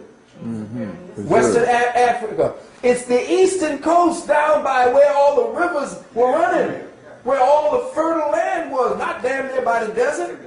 That was where all the animals were, the Serengeti, all that. That's where the animals roam. But when we had to run into these crazy environments, they knew, because they were the first scientists, that they had to scar themselves in order to create more blood cells and thus attract more oxygen so that they could breathe in an atmosphere that no white man could have breathed in. So that's it. I got that. All right. See, we knew the sciences. You see, we knew the sciences, so the scarification was a way to survive within that environment. And did not the Creator sickle ourselves so that we could live inside of that environment? You see, so there's no accident to us as a people, no matter where we went on this planet, as peoples of color, no matter if we call ourselves Native Americans or Yamaka Yamasi. All of us were of the melanated hue, and the original Native American looked like y'all. The one with the invasion of the Asian coming over the Northern Bridge, that's when he started looking like Cochise. You know that in Chicago, right now in Chicago, there's evidence of an underground civilization where a queen once ruled a tribe up there that was at war with a king in Kemet. And that right now, down in all of those little valleyways and estuaries down by what do you call it, Grand Canyon, they got coffins with pharaohs in there. And the native peoples there don't show it to everybody. They only bring the brothers and sisters down there to see these places. Your DNA is the map. Now, you notice as we went farther and farther west, or we went farther and farther north, we had only the 6 DNA series. But as we stay south, not only is it down there, but if you see down here by Australia, you can see it over in Australian peoples. And the people in Papua New Guinea, on those places that what's the name of that place where they shot the Lord of the Rings? New Zealand. All along that area right there where white people are now inhabiting, their consciousness quotient have gone up. Oh, it has? Oh, yes. They have a higher consciousness ever since they interfaced with black peoples. And they're away from the magnetic energy. Yeah, well, they're away from that entropic energy, you see. So now you're going to look below here. This is what they're saying. This is where the whole pool for them. Beware. This is all the murder. Now, you know it was down here. Where was it? It was not in Uganda, because in Uganda there's a madness going on there. Where was it that they had the Tutsi and the Hutu slaughter going on? In Rwanda. Yes.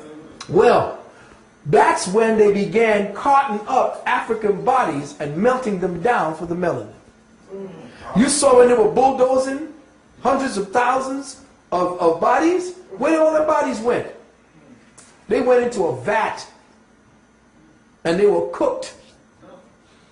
And they were brought down to their molecular structure and studied.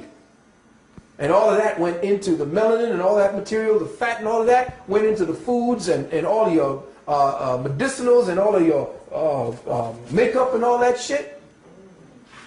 And people are, well, what happened to, well, nobody, is anybody made a memorial for the bodies of the people slaughtered in the Rwandan massacre? Where are all the bodies?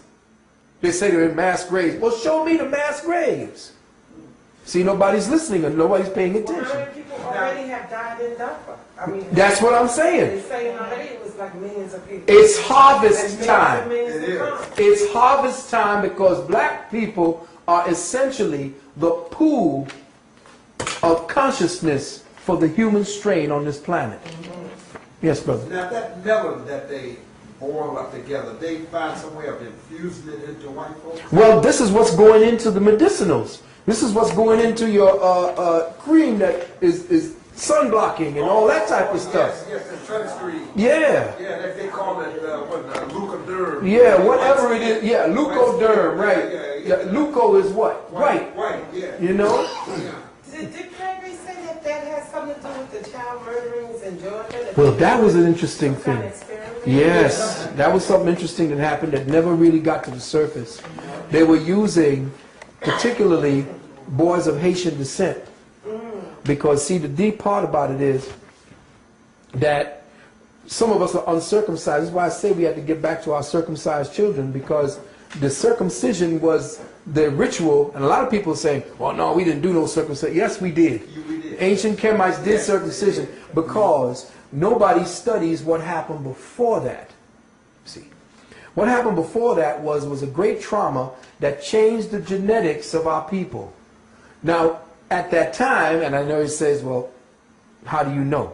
Well, what you have to do is study the metaphysics of the operation of the body, and then you'll know what happened.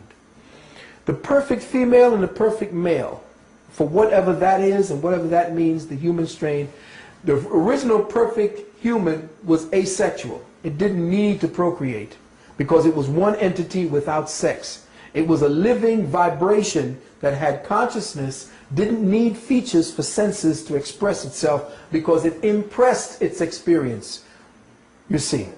So it was an entity that they said that if we were to see what our ancestors truly looked like, if one of them, human ancestors, were to step to us today, we'd all faint. We'd probably die of a heart attack because we don't look nothing like them. That's right. The way we look is, when we look on the walls and we see what the true genetics of humanity look like, we look at the ancient Kemites, we will see that their eyes were always made super big. And we were wondering, well, why are they making their eyes super big? Was that some kind of, artistic expression? No, it wasn't. That's the way we were. The way they're depicting the aliens now with the grays and stuff. If you look at the gods, as they called them, the gods had eyes that had no whites damn near in them. Almost like they call them the doe-eyed gods. If you look at a deer, there's no white parts in a deer. The eye of the higher animals, there's all black. And that's how our ancestors looked. We didn't have scleras. The shrinking of this part here that became the pupil is the effort of the brain to try not to sift in all the dangerous rays of the sun. So it shrunk out the black, because black absorbs. So it shrunk it in order to protect the brain from the high radiation light frequencies. So we don't look nothing like our ancestors from back in the days. So where was I when I was trying to make a point? I don't even remember. Oh, the male and the female. Going back to the Atlanta murders. The prepuce and part of the scrotum and part of the gonads were taken out. Because the prepuce has the darkest melanin. The head of if you look at the shaft of a melanated man, you'll see that it's blacker than his body. Because that's where the creator energy is, in that. And in the prepuce, which used to cover it, that's the blackest part of his body. Now that was removed. Why? Because the prepuce was the pathological imitation of the female vulva. And to become a man, it had to be removed. This is why when you studied, if you study the Gray's Anatomy, which I did study it, and a lot of people came down on me because they were saying, well, damn, why you want to cut this off? That's going to take, inches away from the pleasure and all this bullshit. Why did our ancestors do it for 10,000 years, I asked them. Did you ask, before you start taking on the white man's perspective, the white man's feminist perspective about circumcision, did you ask them why they did it for 10,000 years? Not just in Africa, but all over the damn planet damn near. Because within us, we recognized and knew that that was not the way the male was made. And if you go into the old medical books, which I studied, the Gray's Anatomy, it's funny how Gray's Anatomy is no longer being referred to as the best book on anatomy. But I go back to the old shit. That's why I don't like the new dictionaries. Because there's words in there in the old dictionaries back in the 50s and 60s that have words that don't exist here today. So what I've done is I studied and found out that when a child is being formed inside of the mother's womb, you can tell it's going to be either male or female because one of two different ducts are being formed. When it's a male, coming off of the kidneys is something called the Wolffian duct. And it's Wolffian duct, I believe. If it's reversed, then take what I'm saying as reversed. Okay, the Wolffian duct, we'll say. Coming off of the kidneys in the forming of the fetus is something called the Wolffian duct. And in the book it states that the Wolffian duct begins to develop into the penis. And as the child is developing, the penis is developing, you get right to the head. And as the child is developed, all of a sudden there's a spurt of growth that covers right over the head. And I say, well, why would it need to cover over the head? And they say, well, that's what is there. Nature did it, it's to protect it. I say, well, what if that's a pathological expression of nature? And the ancestors knew that and removed it. Because in the previous knowledge of the ancestors, they never had it before. Now we go to the clitoris. And we say that the females who have a 10,000-year-old secret society of women who still do it, dealing with a tradition, they say, well, they're butchering it. Yeah, well, back in the days, they didn't butcher it because just like the umbilical cord was tied off and dried up, the same thing happened to the clitoris back then. Because the women knew what to drink and they knew what to use on the clitoris to dry it up and atrophy the masculine principle within themselves. So for the woman to become a woman, she had to atrophy that so that she could be the woman. For the man to be the man, he had to take off the female presence on him. So when you begin to see it from the wisdom of the ancients, you begin to understand. Now, when the man goes back after he's done what he's done and he's grown older, or he wants to become a priest, what does he do? He goes into his sanctuary or goes into the place where he is in his monastery, and he puts on the habiliments of the monastery, and then he replaces the prepuce with the hood.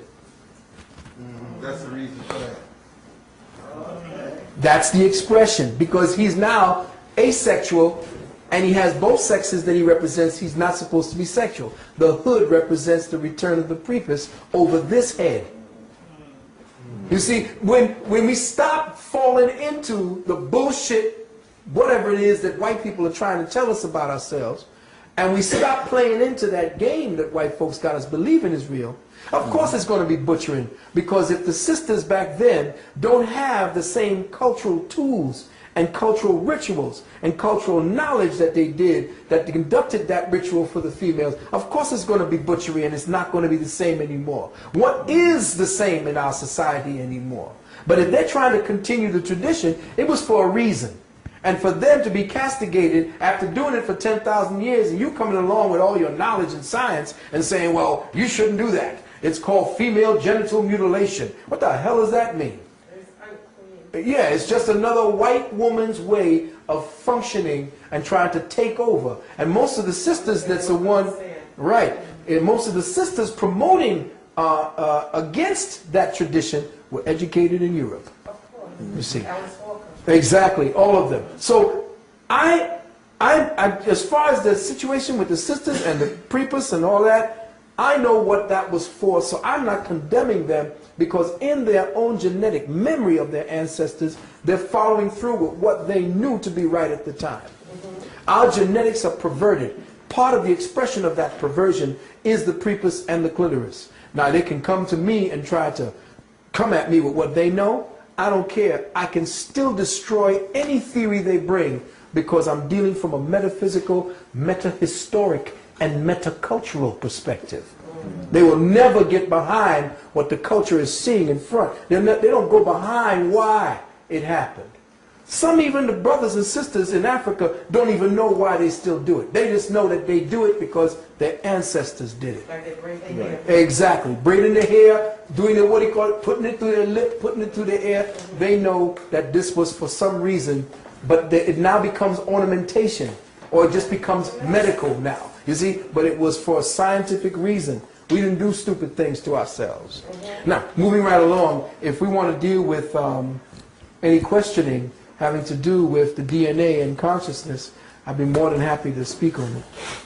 I have a few questions. Am I surprised? No.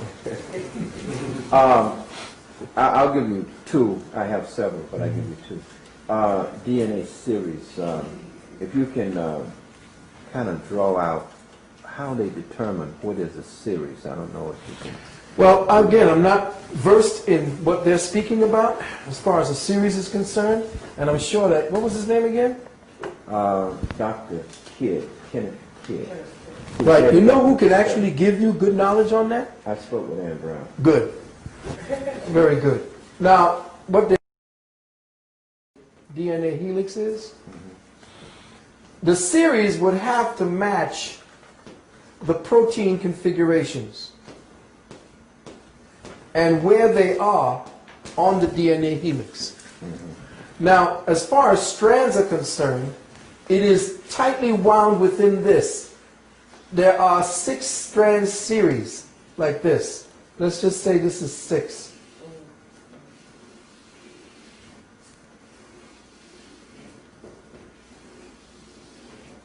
And going in the same direction.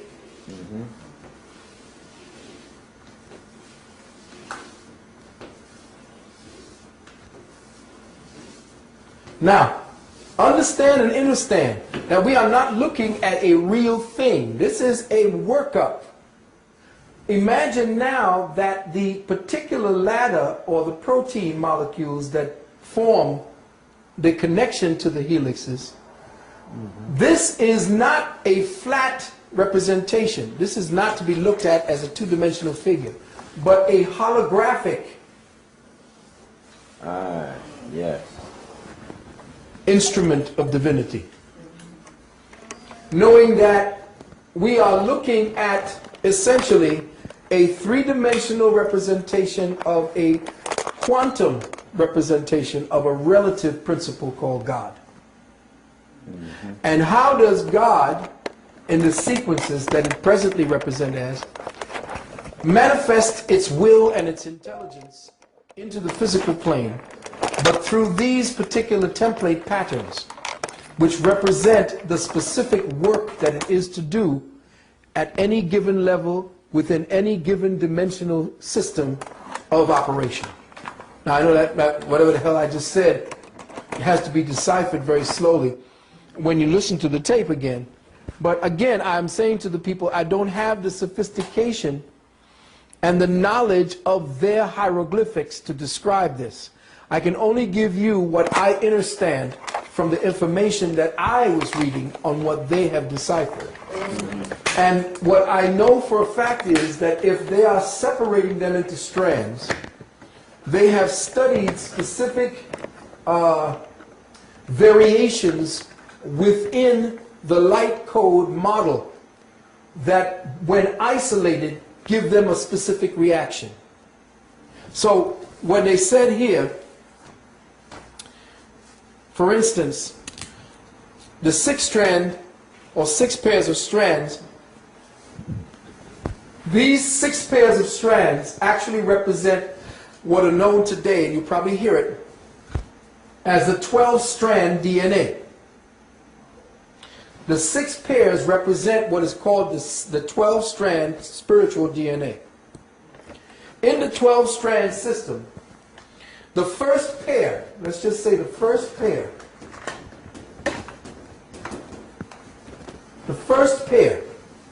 represents the physical plane. This is the plane where all things become tangible. The 2nd through the 6th represents the non-physical. It's a kind of energy signature or pattern within the human energy field that you call the aura. So say you have a human being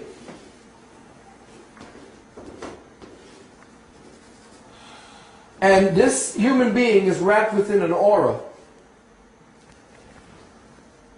The DNA helix that this entity represents is striated, as for what they have seen, into 6 different bands of energy along one side of the DNA and 6 strands along the other side, collectively forming the 12-strand or the 12-strand DNA, spiritual DNA, of which the first one, the first strand, represents what the physical body becomes, whereas the other 5 strands are actually in vibratory frequencies surrounding the DNA and thus also linking up to the vibratory frequencies around the human body.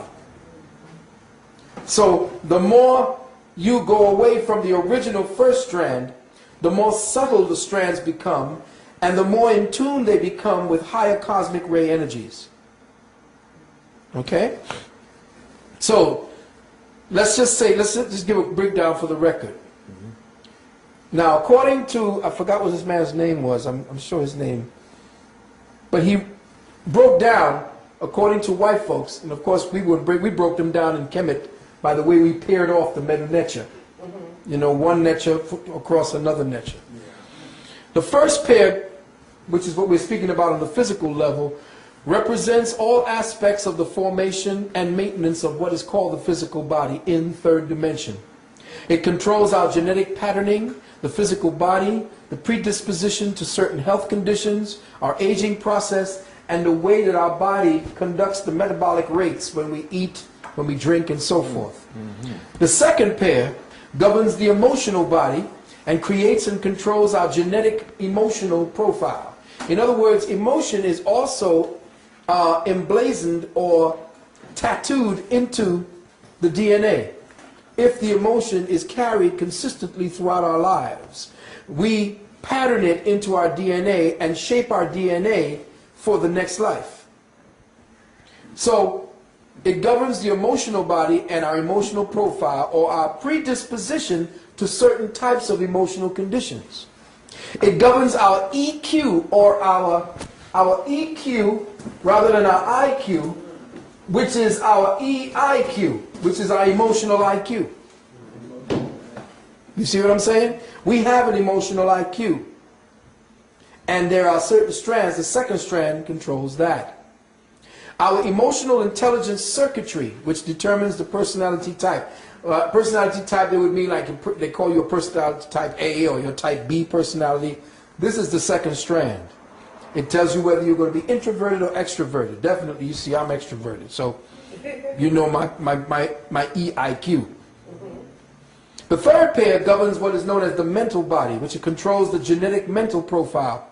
It determines the vectors of our mental energy, whether toward logic, linear, rational thinking, or towards, which is like scientists or engineers, or it's towards intuitive, artistic expressions. It's whether you're optimistic or pessimistic constantly, whether you're prone to depression or hyperactivity and so forth. The fourth pair governs an operation of what is known as the soul in its relationship to the spirit and the body. It governs the karmic patterning or the karmic preconditioning based on what signatures of experience the soul still carries of past experiences to use as karmic life lessons for the body that the body will express as disease or predispositions to specific addictive tendencies. In other words, it is the specific genetic pattern that allows the soul to learn which is why it becomes so dangerous when the new science of genetics are now leading towards people taking out your genetics and replacing them with another form of genetics.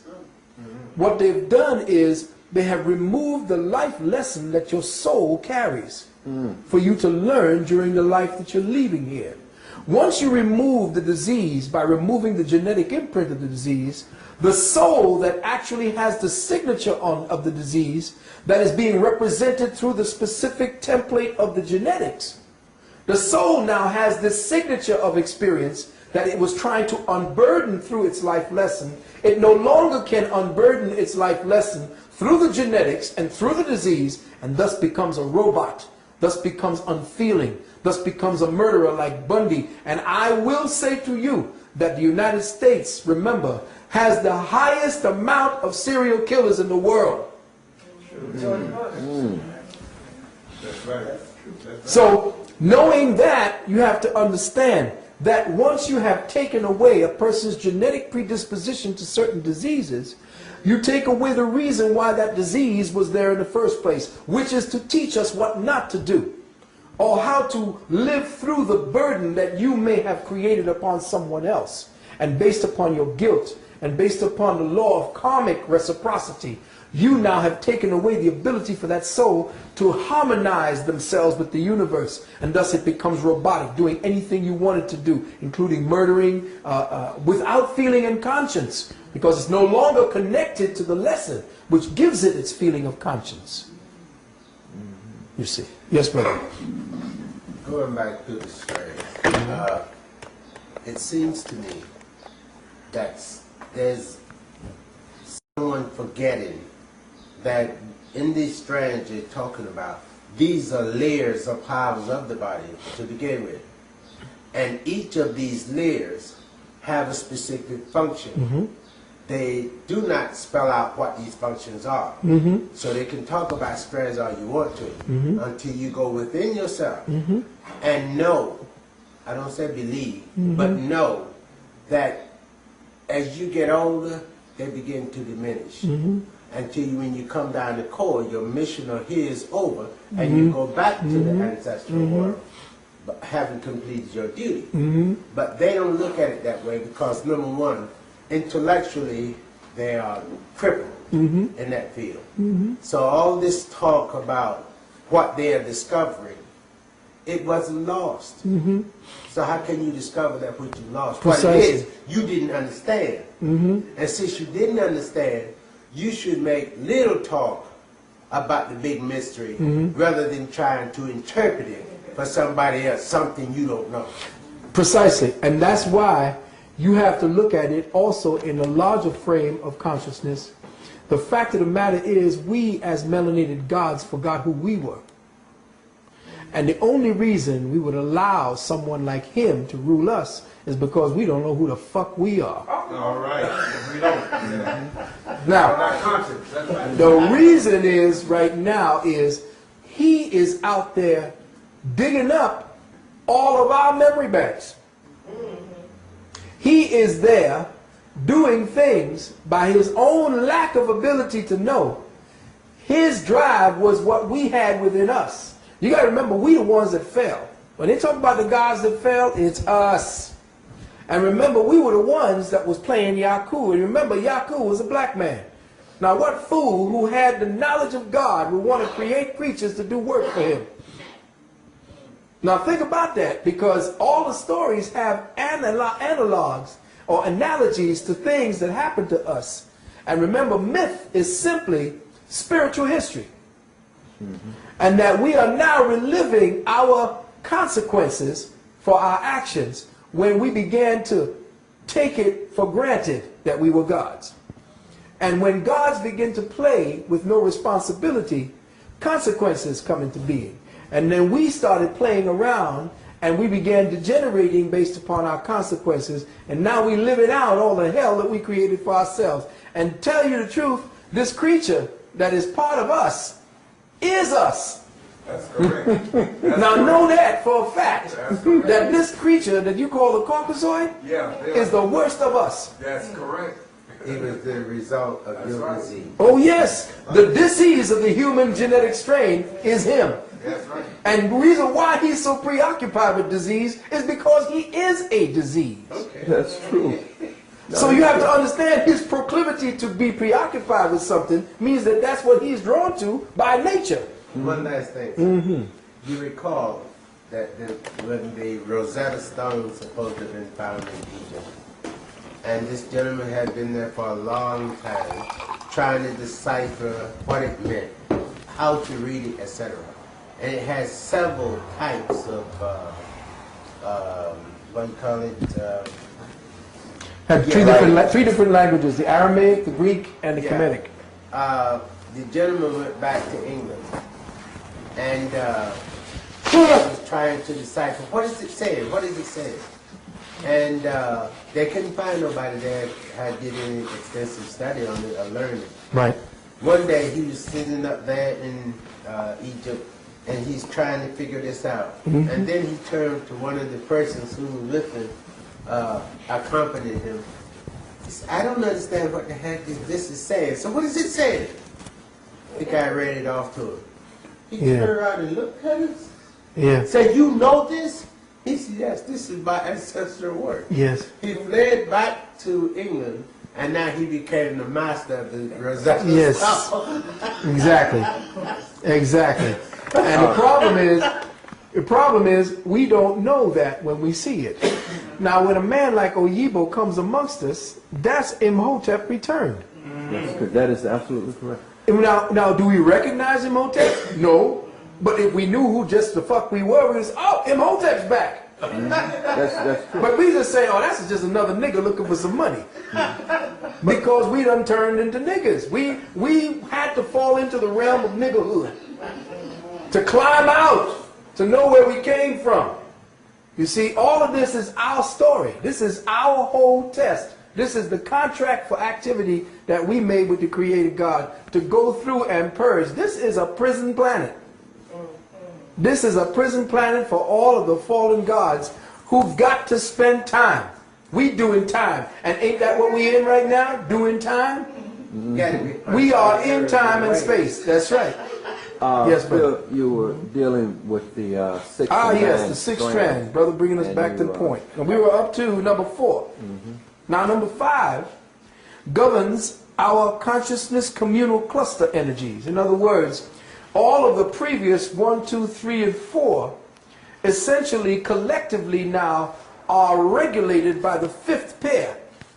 It is the homing signal strand, the way certain souls of a specific experiential matrix find one another again and again to the mutual fulfillment of their own soul's purpose.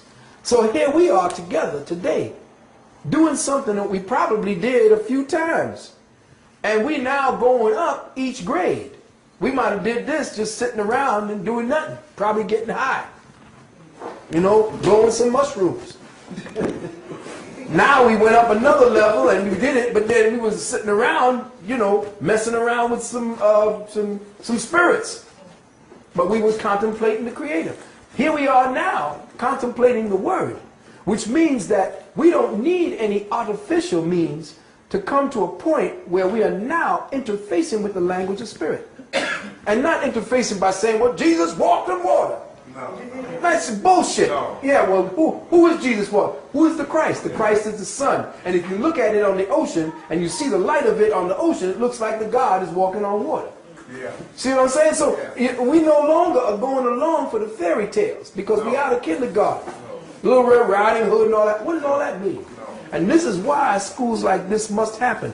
This is why it's hard for me, or even Sister Puma, to find the ears and the minds to take to the next stage, because I want to take the children and start them from here. From here. Not from this bullshit, you know, ABC. If I had my way, and let me just go to the 6th pair. The 6th pair aligns our life energy signature with all of creation and the divine will of the Creator. So you go from 1 to 6. The 7th energy is where we are now locked into. That's the next door. That's when we rest. That's where they say, and the Creator rested. That 7th energy frequency is the doorway to the higher energy frequency bands that are inside of us as the junk DNA that they speak about. They talk about junk. Well, we don't know what kind of DNA. What does this mean? It means that when you fell, all of this just fell apart. It broke apart. We fragmented. Therefore, our consciousness fragmented. And we fell into a 7-year or a 7, quote, numerical cycle. This 6 strands, once we have traversed it to that level and harmonized all of the energies represented therein, the 7th door opens up and we can rest. What does rest mean? To put down your burden. And the burden is the physical flesh. This kind of flesh that we got to carry around that burps and farts and belches and pisses and shits all over the place. This is a burden. We didn't have to do all of this because we are locked down in redundancy. And life is a redundancy at this point because it's not moving forward.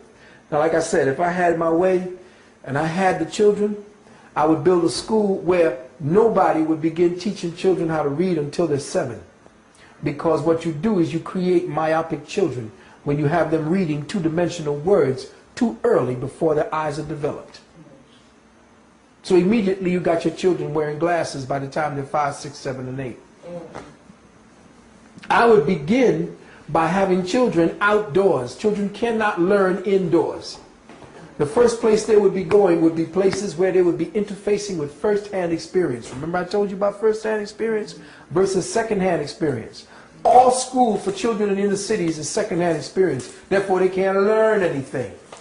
A children is a first-hand experiential creature. They want to touch and feel and smell everything. That's because that's how the whole body learns. But if you sit them in a class too long, they're going to get bored to death, and they're not going to want to learn a damn thing. Now, if you have a child learning, especially reading, too soon, the 2-dimensionality develops a 2-dimensional mind frame matrix. And now the child has to look because its ability to focus on 3-dimensionality is gone. Why? When you take a child outside, there is depth, breadth, and perception when you're looking into trees or into forests or off across water or looking across land. When you got a child reading out of a book, the eye energy waves stop at the book. And the imagined pattern has to come from what the eye is supposed to perceive from physical life firsthand. It is trying to interface with that because the light waves are not coming back to him in dispersed manners. It's coming back to him in a flat wave back in his eyes. So it's not developing. It's not exercising. It's not opening and closing. The iris, it's not being nurtured with light frequency wave bands that come directly from the light of the sun or directly from the light of the moon, which feeds the eyes. So the body and the brain are not being fed all the light wave energies necessary to develop these patterns, these strands.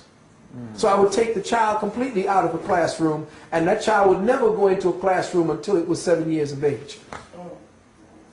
When it's in the 7th year, at the time when it's going through its full first cycle for cellular development, then I will begin to teach it certain things that it necessarily has the talent to do. Because during the time that you're observing your child, while it ain't going around whether you know how to do math, you will be doing things that will teach the child what it is it has the... It will know what... You'll see the child probably building things, and you'll know, oh, this child is in the building. Or like your ancestors will just look at the child and say, oh, that's so-and-so. And immediately that child will want to do this. But if you don't know what that child is about, and know that that child is older than you, because the child came here after you, from the ancestral world, and thus is older than you, that child has a blueprint for activities beyond the time you're going to be here. So if you're not developing, like the ancient natives said, we think, once we make a decision, we think 7 generations are beyond us. Why do we think 7 generations? Because we know that the child that's here is the child of the 7th generation.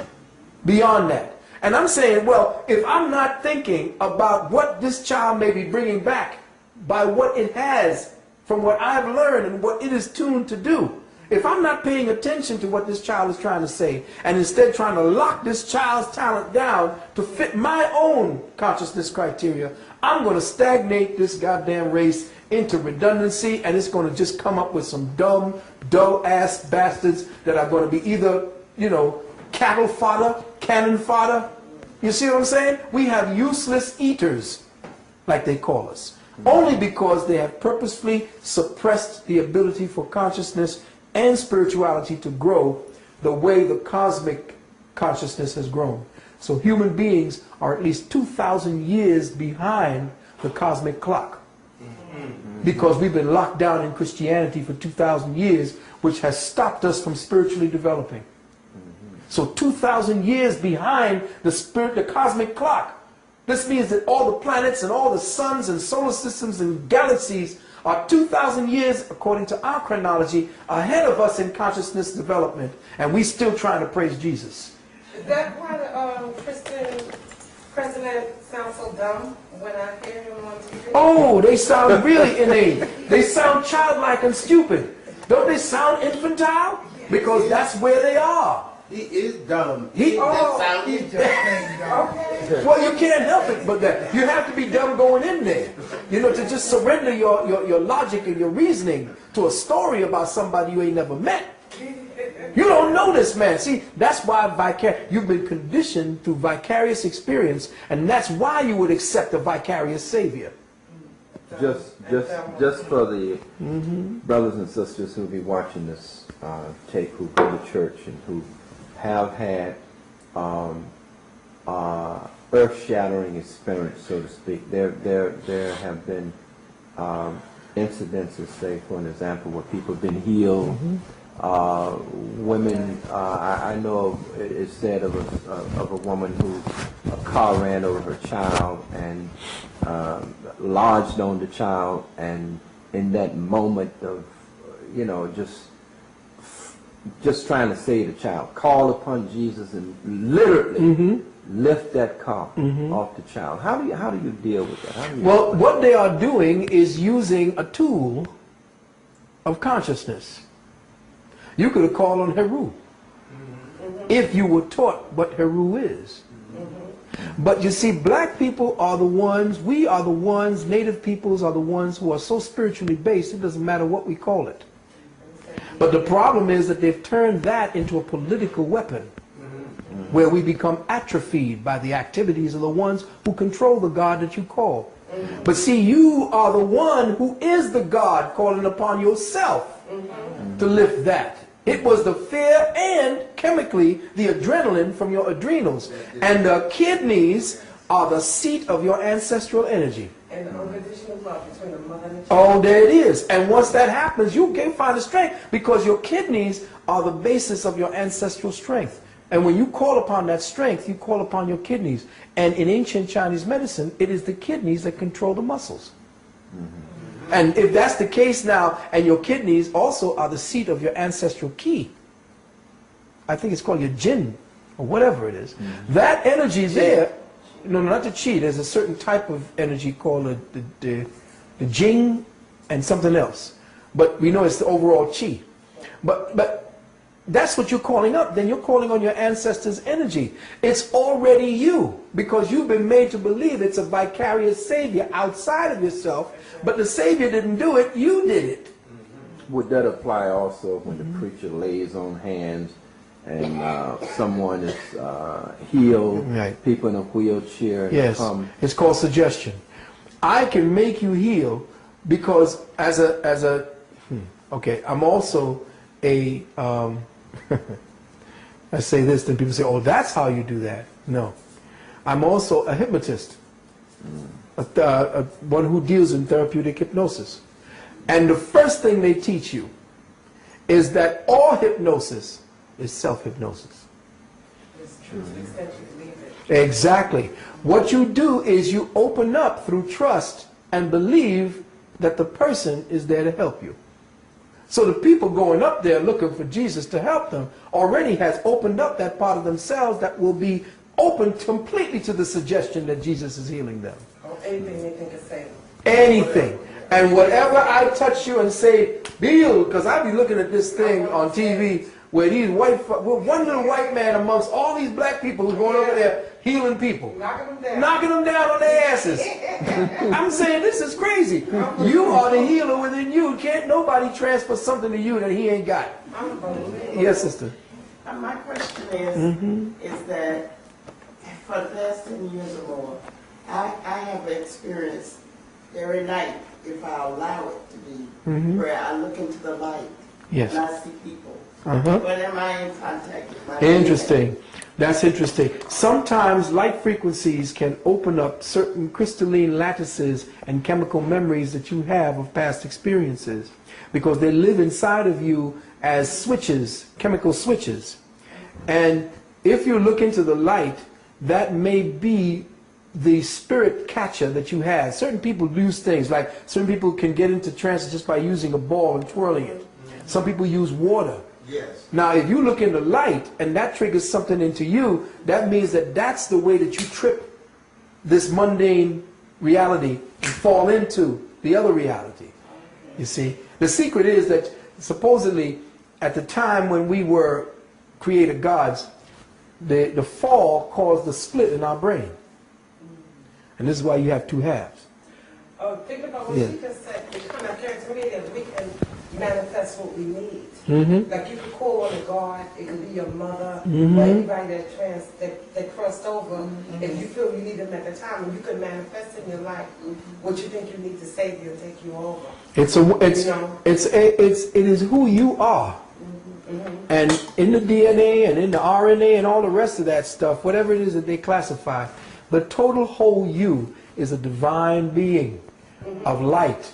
And that what we are looking at as a texture and as feelings is based upon a chip that we have, a biological chip that has caused us to agree with the present way things are. Reality is an agreement. Yes. That's all it is. Exactly. So when you break the agreement, people who have the gift of breaking the agreement, when you look in the light, you break the agreement. And by breaking the agreement to say this is this and that is that, you fall into the reality that just says, no, this is not that. And then you see things. Oh, yeah, that's what I do when I do when I'm doing my naturopathic healing, and I infuse my ability to see and read with what they need. And sometimes on the phone, I can listen to their voice, and they say, hello, hello, are you there? Are you there? I go into this place where I hear what's going on, because the voice has within it little conversations going on, and I'm hearing them in their voice talking to other people, and I hear the pain from the organ that is causing the problem, and I'm saying, well, what am I tuning into? I don't know what I'm listening to, but I can tell the person, well, your liver's got problems. And this is blah, blah. And they say, well, oh yeah, well the doctor said that my liver was, how you know that? I don't know. And I don't want to be like the white man and say, well, due to my ventricular centricular and down my centricular supula, I don't give a shit. If I can help you, based on what gifts I have of being able to go into what I call my still point. That's the place you find it. That's where you go. That's where you go. Exactly. That's where your thoughts no longer control you and keep what you think to be the reality in place. See, it's the thought process that maintains the agreement. And if you stop thinking along the track of the agreement, or if you keep reading the contract off and saying, okay, you are supposed to see brown as this color, you are supposed to see this shape as this. Once you stop the agreement, you fall into a place and see, that happens when you dream. When you sleep and dream, there's no more agreement. You can fly, you can do whatever the hell you want. Absolutely right. Exactly. There's no more agreements. There's no state. You go back to where you can really, really operate as yourself. I wanted to finish this. I did. It's on tape. You missed it. Well, yes, tell us the difference between the 6 and the 9. I mean, okay, well, you see, within this 12-strand DNA, the 6 and the 6, they said, Jimi Hendrix spoke about something, say, if 6 were 9. That's his song. Well, essentially, it's the same thing. Within the 6-strand DNA that is coupled with the other side 6-strand DNA, together you get the 12. Within that 6 and that 12 is the 9. What he is finding, and what they're finding in these people, is the fact that we were degenerated by 3 specific strands, which is that capstone on the pyramid that was separated from the rest of the pyramid. That 3 represents the closed circuit of consciousness that was with the God consciousness that separated us from the total pyramidal energies, which is 6-sided. You see in the pyramid, that separation of the pyramid is the separation of us from our total selves. You see, all this representing the 6 and the 9. Which together brings 12. Which ultimately is what you said it's going to be. Yeah, Nine. exactly. You now have 9. 12. Right. Now this past 3 here, which is the elusive part of ourselves, which is what is known as the triune self, the knower, the thinker, and the doer. When these all come together with the physical body and become one and tuned in. No, go ahead. Oh, okay. Just getting a piece of chalk. Or become one and tuned in. Then that I, that is the all-seeing eye, which is the seed cell within the physical body, which is the all-seeing eye of the first eye, the pineal, that begins to awaken. This is known as, and because it is seen as the Holy Ghost, to show you when the Holy Ghost comes down, it has tongues of fire on top of your head. Well, you see, the reason for that is once you begin to pull together all of the energies necessary to make you the whole being, you raise the Kundalini through the 7 chakras, again, trapped within that 7 cycle. You raise the Kundalini through the 7 chakras, and then you, at the base of the medulla oblongata, that's where that is, you cross affliction, crucifixion. You cross affliction, which means to increase. Crucifixion doesn't mean to kill, it means to increase. And when that fuel, which represents the Jesus energy, which is what that fuel that you save when you don't sex yourself, you raise that energy, crossing at that space, at the period right here, which is called place of the skull in the Bible, or Golgotha, or Calvary. In Greek, Calvary means skull. I mean Golgotha. And in Calvary, the same thing. You cross over the barren land, which is the place that separates you into ignorance. And you cross over and you light the pineal, which is the lamp of God that taketh away the sins of the world. Ah, okay. All right. All right? So when you're looking at all of this, it's fine for what it means. You know, we're supposed to see the higher consciousness, but what are we going to do? What is still left within us? What remains atrophied? What has become comatose within the body that we need to reawaken? And that is, we need to shut down half of our sexual energy so that we can raise that energy into lamping, instead of coming down here. You know, your father said, you can't use both heads at the same time. It's either the little head, which gives you little knowledge, or the big head, which gives you the bigger knowledge, or the wider space of the knowledge. So this is it. Yeah, well, definitely the little head takes away your knowledge, because after that you're going to sleep. Yeah. Right? The big head, once you don't do that, you awaken to the highest self. If you can bring that sperm back up in through the vesicles, through the sun plexus or your solar plexus, which then raises the light through the lamp of God that taketh away the sins. The sins meaning the ignorance of the world. That's right. Do you think that that's why the Catholic Church, they say that the men should Not marry. not marry? Yeah, well, you see, but it's too. We're in a time when everything's going in the toilet. It's nice to have it back then because they were trying to imitate a time in Kemet. Yeah, but no, it ain't gonna work because you're nothing but pedophiles and homosexuals. Exactly. You know, how you gonna put an animal in there to act like? I mean, you can get a monkey to walk upright, but it's still gonna act like a monkey one day down the line. Yes, brother. Okay. I wanted you, if you could, elaborate on another concept. Both Dr. Calvin Robinson, when I asked him about it, this is the brother who introduced me to this research, Dr. Calvin Robinson.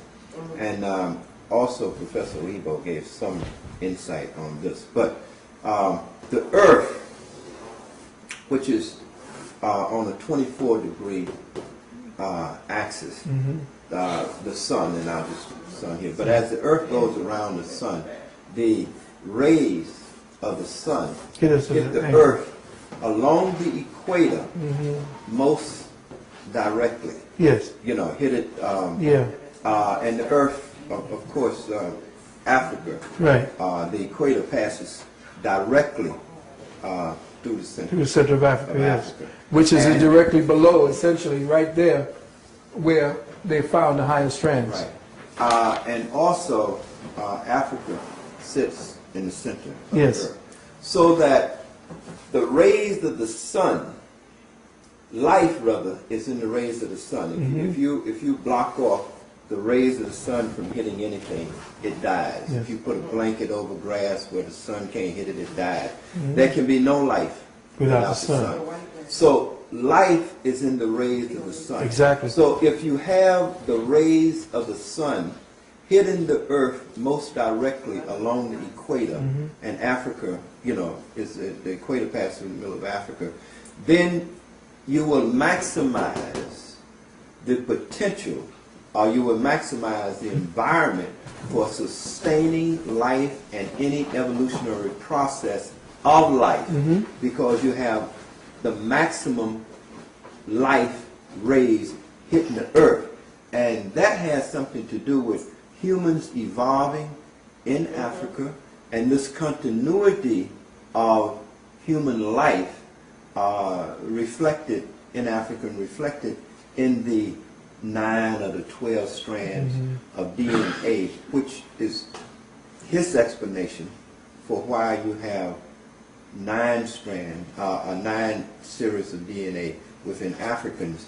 The rays of the sun is diminished, you know. Yeah, on that trajectory, yes. Yeah, they don't hit the Earth as directly as they do in the maximization of life there. And I wanted you to kind of speak to that in terms of that explanation. Okay, first things first, we have to go back much farther than the history of what they are speaking about at this time.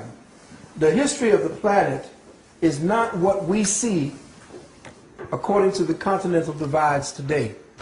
I'm going to first put up this particular sign here, and it's an elongated picture of the Earth. And know that before the continental divide, that what we know as South America and Africa were once one large continental mass. And that this whole mass that you see here, Asia and everything, all of this were together. And at that time, the Earth was not at its 6th cycle, or its 2 working through the 4. It was working on a more, I don't remember the exact numbers, but I'll get them for you. The ellipsis and the angle to which the sun was hitting it was not as intense, because that's the time when they call it the Garden of Eden. All right? The temperature was the same around every place on the planet. That's when it was all together. Right, that's when these continental drifts here were not separated. They were all together. And essentially, most of this landmass, and you see here, was not separated. The angle of the Earth shifted when it got hit. Okay? The separation that we see here, where you see Mexico and so forth, this area here is now under a lot of controversy as to whether or not this was the area that the Africans originated in.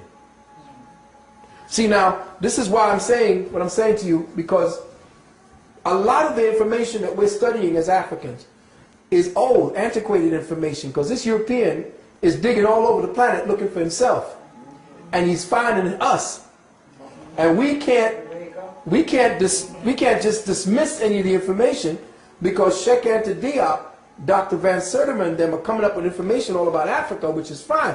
But Africa was not Africa at the time we were coming up in our high civilizations.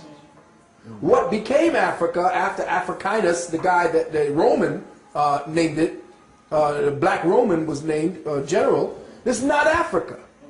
We have to completely rechart the consciousness that we are using.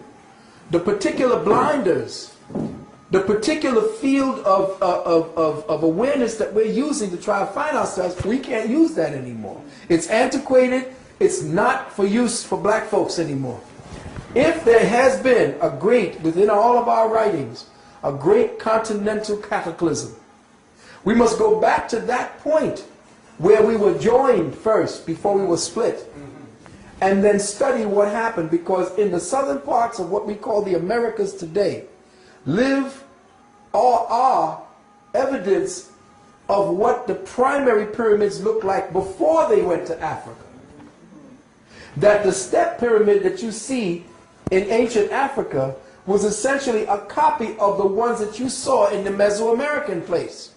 The ones where you saw the step pyramids built, but built with certain, whoa, what the heck was that? You're talking about Mexico? Yeah, in Mexico. Oh man, I broke your chair. I didn't mean to break your chair. My fat ass. In Mexico, in Mesoamerica, and in America itself, they're finding pyramids. They found pyramids in China, pyramids in South America that predate the older pyramids that you see as the Saqqara pyramids in Africa.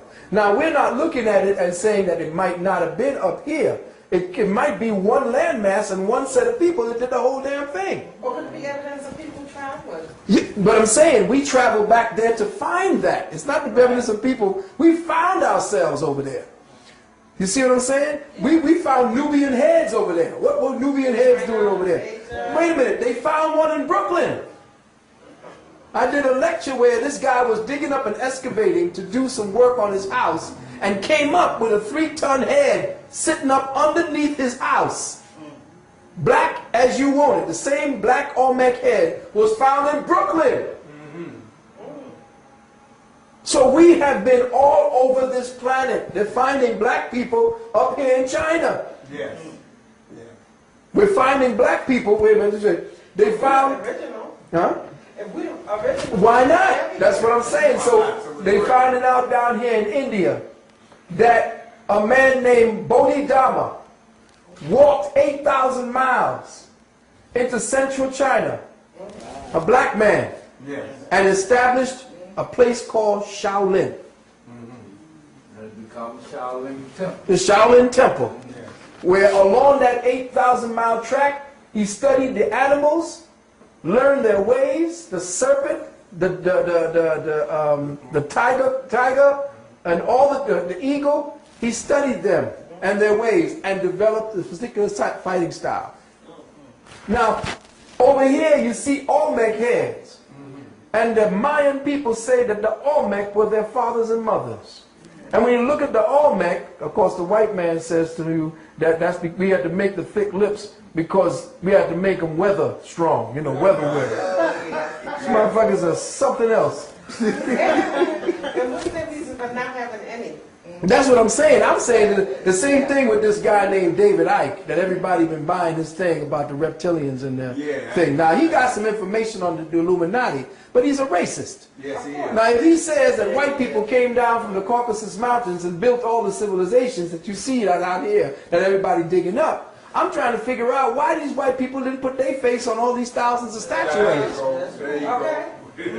You see what I'm saying? If you built the damn thing, wouldn't you have put up your own damn face? That's right. What do you think? You would think. But there's no evidence of him anywhere, but he's coming down to try to steal it through the New Age movement. But again, let's go back to this. At the time when the Earth was on a specific ellipsis, the whole Earth was surrounded by what is known as a compressed hydrogen envelope, which created an atmosphere that was perfect. There was no death. Death was by choice. You just wanted to leave your body, you left it. There was no disease. The animals and the humans connected telepathically. Now I says, well, what is this dream world you're talking about? It's a world that if I could perceive it, know it already existed. Because there's no thought that is new. No. There is no thought. I asked somebody, tell me a new thought. There's no new thought. Everything that we're participating in is a pre-existing experience based upon the envelope. Whatever is happening to the trajectory metaphysically, why we tilted to that 24-degree angle, was to cleanse the planet physiologically and spiritually, psychically, by creating certain aberrations that would force the life forms to have to adapt and thus evolve. Evolution does not happen without trauma. If the human strain were to be too perfect and everything would be wonderful, they'd die out. Perfection equals death.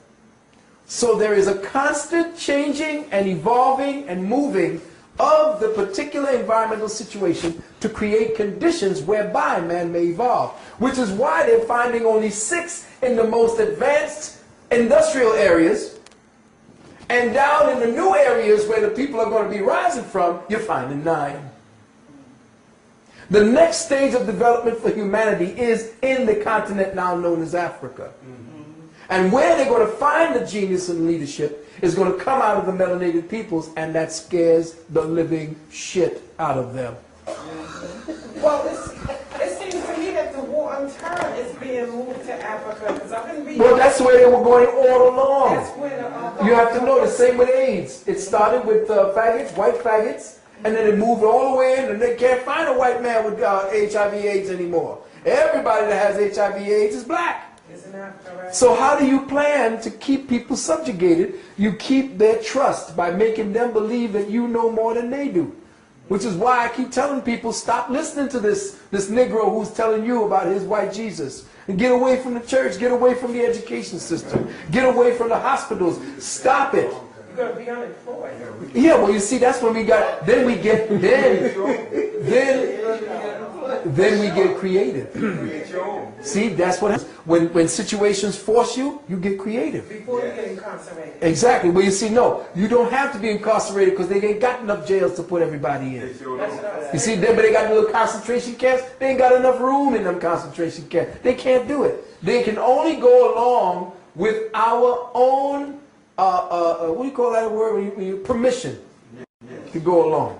Permission and your consent. With the consent. I would like to go. Okay, let me go ahead. Let me finish it. Are you telling us that it's unemployment or death? Yeah. All right, I just thought I was. Okay. Unemployment or death.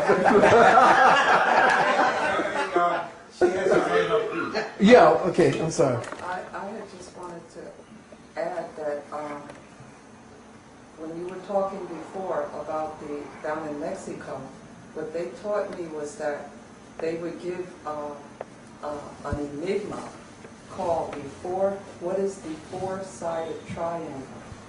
And the four-sided triangle turned out to be the pyramid. And because the pyramids were created by the Jaguar people, which are the Olmecs. The Balam. The Balam. Balam.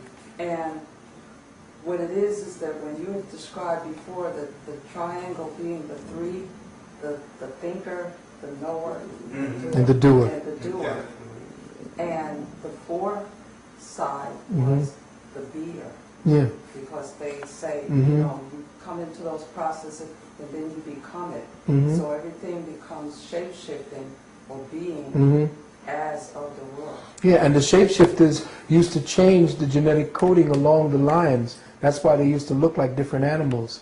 They would take their energy wave signatures and change the DNA patterns that kept them locked into their physical human features and degenerate those particular lines and go along the lines that would be the animals. And then they would focus their energies in the DNA along certain patterns that matched the animals and then became those animals. This is how deep your people were. Yeah, okay, so I'm just going to close it out and I'll come right back to you. What they're saying is absolutely true, but when the time comes, and I conjecture this as a metaphysician, when the time comes, because right now the sun is going through some incredible activity. There are so much solar wind and explosions on the sun because the sun is now changing its own consciousness. Remember, a sun is actually an earth in formation. As the sun loses its nuclear fuel, it begins to shrink and become molten. After it dies, it begins to float or shoot away and becomes the prodigal son of the Bible.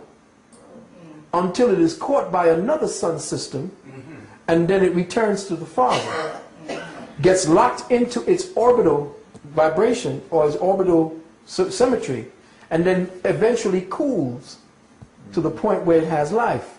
Now that's where they get the principle of Adam, where Eve comes from the rib of Adam.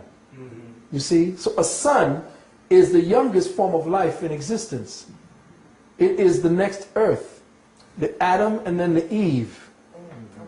And that Eve essentially becomes the Garden of Eden, which then becomes the molten life that begins to become, after it's shrunken down into a certain form, it then takes on a certain kind of life force, and then all kinds of life can then be seated on it, because life is existing on different invisible areas of existence, and it is always looking to hone in on certain frequency dynamics in other lower planes that are compatible with its next level of devolution. So life comes from higher to lower, not lower to higher. Okay.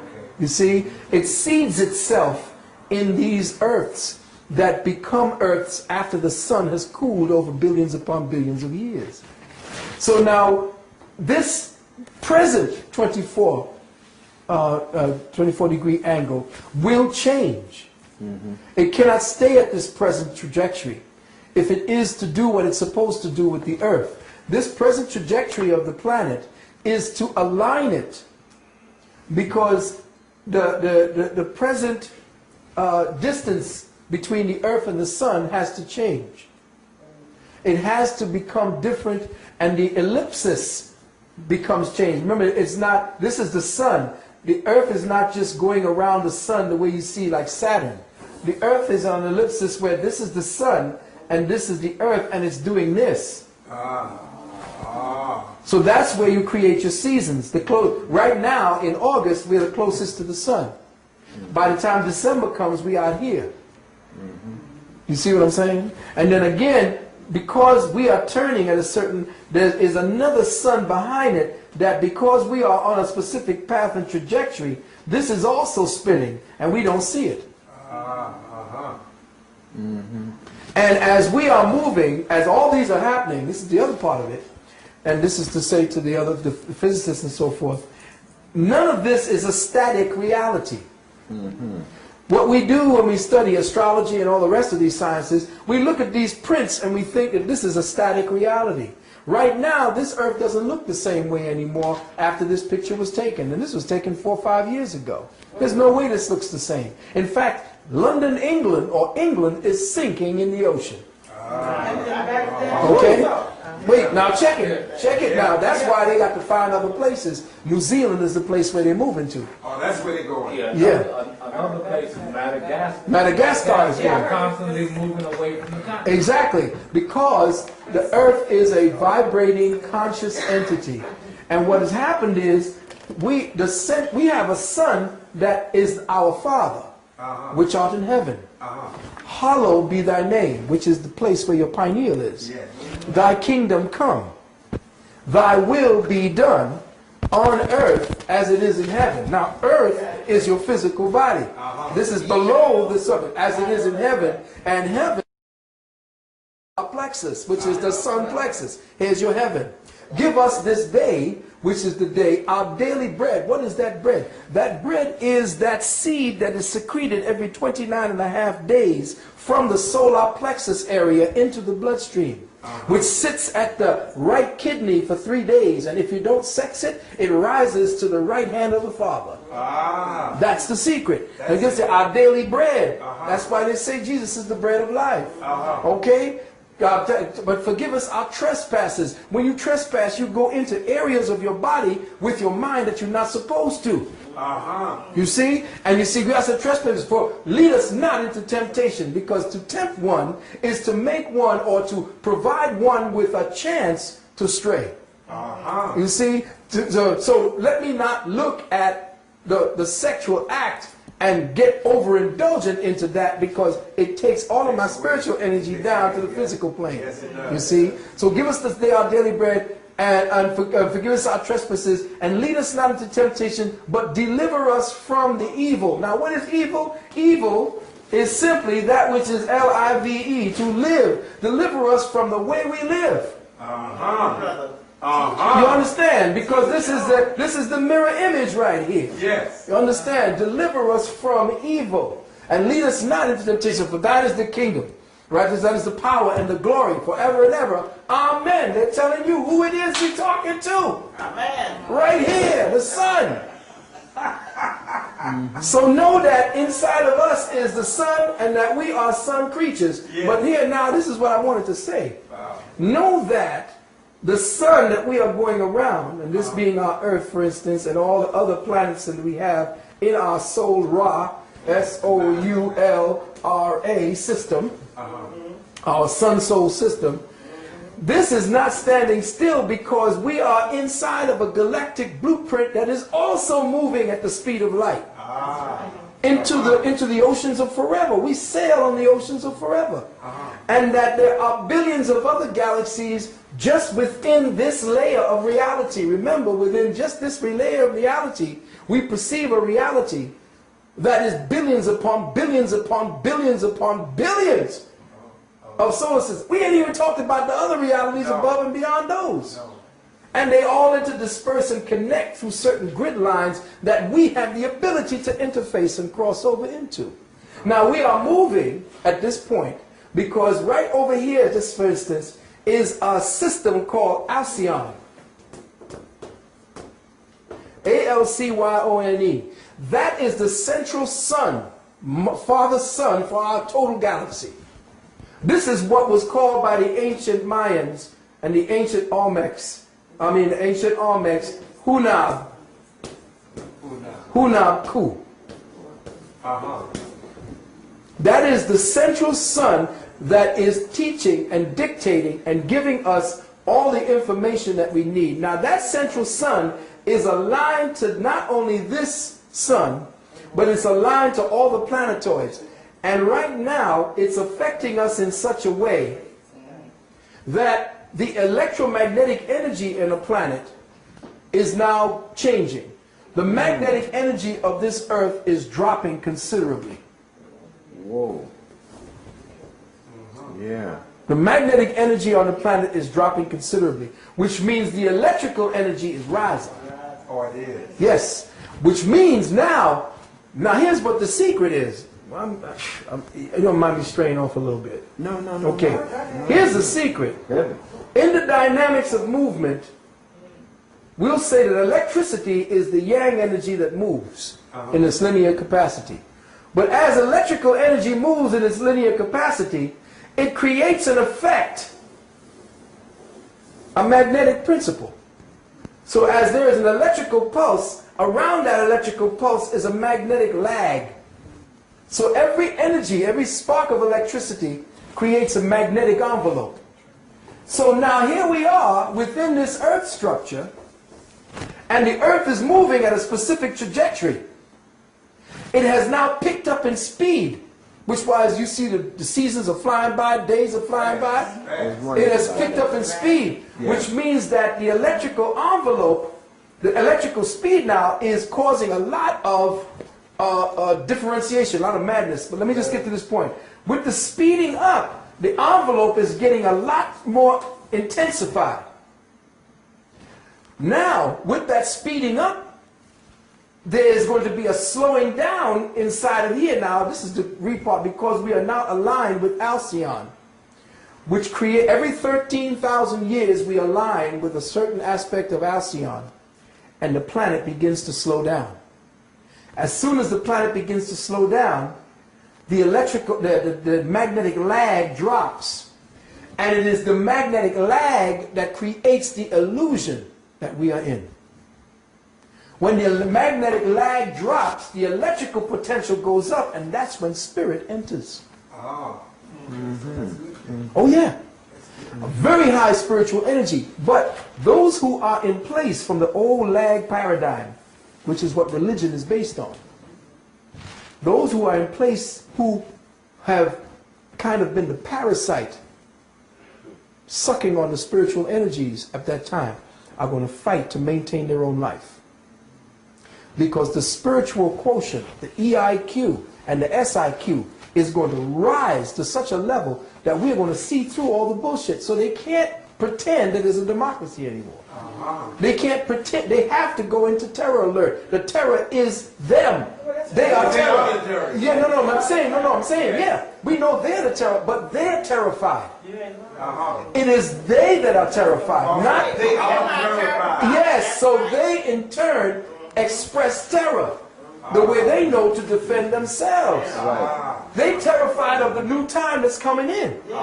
So they got to now come out and become more vicious, because the spiritual energy is going to be such that the people ain't going to take it no more. That's why they got your kids locked down in the education system. It's an indoctrination system, not an education system. Now, just to bring it real full circle, now that there's a lag taking place, and there's going to be a certain slowing down, first a speeding up, and then a slowing down, what's going to happen is that this 24 degrees is going to be temporary. It's going to happen in such a way that the spin of our Earth is going to slow down to the point where day is going to be 3 days, night is going to be 3 days long. In other words, in the Bible they talked about the sun standing still in there. That was the 13,000-year cycle that happens, where for 3 days there's no movement. And that's when oceans begin, because the certain trajectory of the planet, the spin of the planet, kept certain oceans in certain locked places, and certain, like, okay, it went up on shore and came back down, because the cyclic patterns, the gravitational pull of the sun and the moon, and everything was in sync. It stayed in sync. Now, with everything slowing down, that particular agreement is no longer in place, which means floods, earthquakes, because imagine that the earth is spinning, and on the earth itself, the earth spins upon a molten lava mantle. Hold on 1 second. Let me get this. You're going too fast. This is good. This is good. Yeah, I got to stop you on this one. I love this. I love this.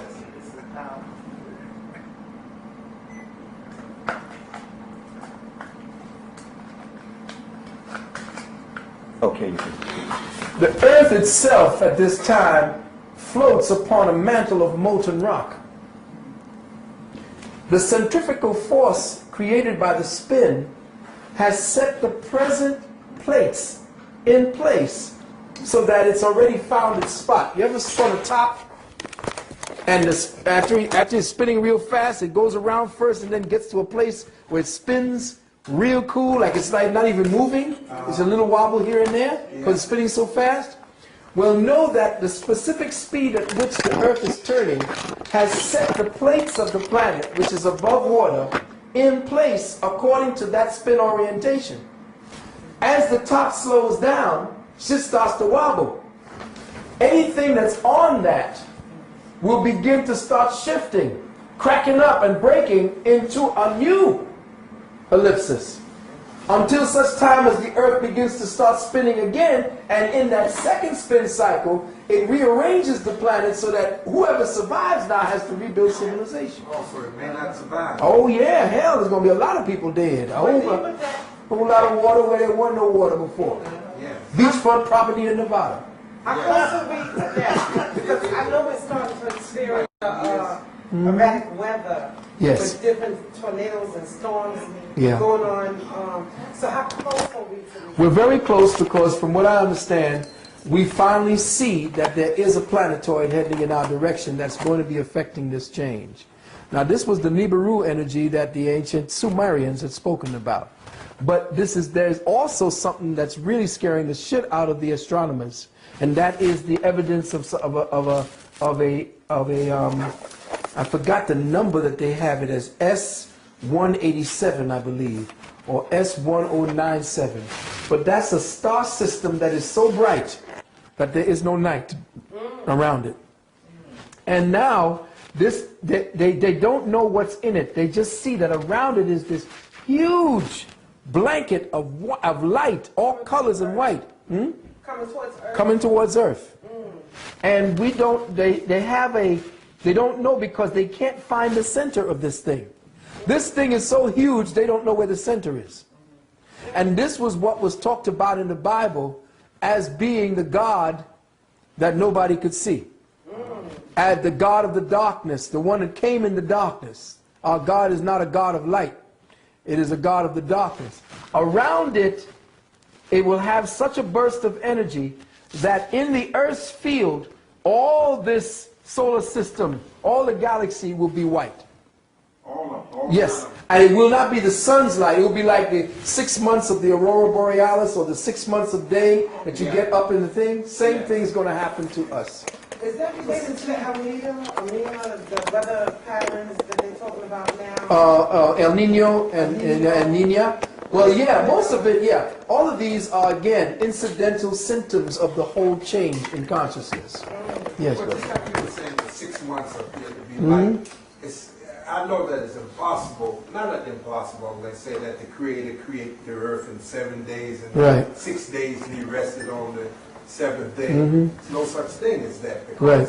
there are some places on this planet that have 6 months of night, that's 6 months of day, some is 18 hours, some is 24, regular That's the hours. present. That's the present sun to earth agreement. Yes. Yeah, but we don't know what happened before that. So it's no way, Yeah. like they say, where he created it in 6 days, he rested. No such thing as a day. Right. On this planet, nor in the 9 planets, Right. solar system, Right.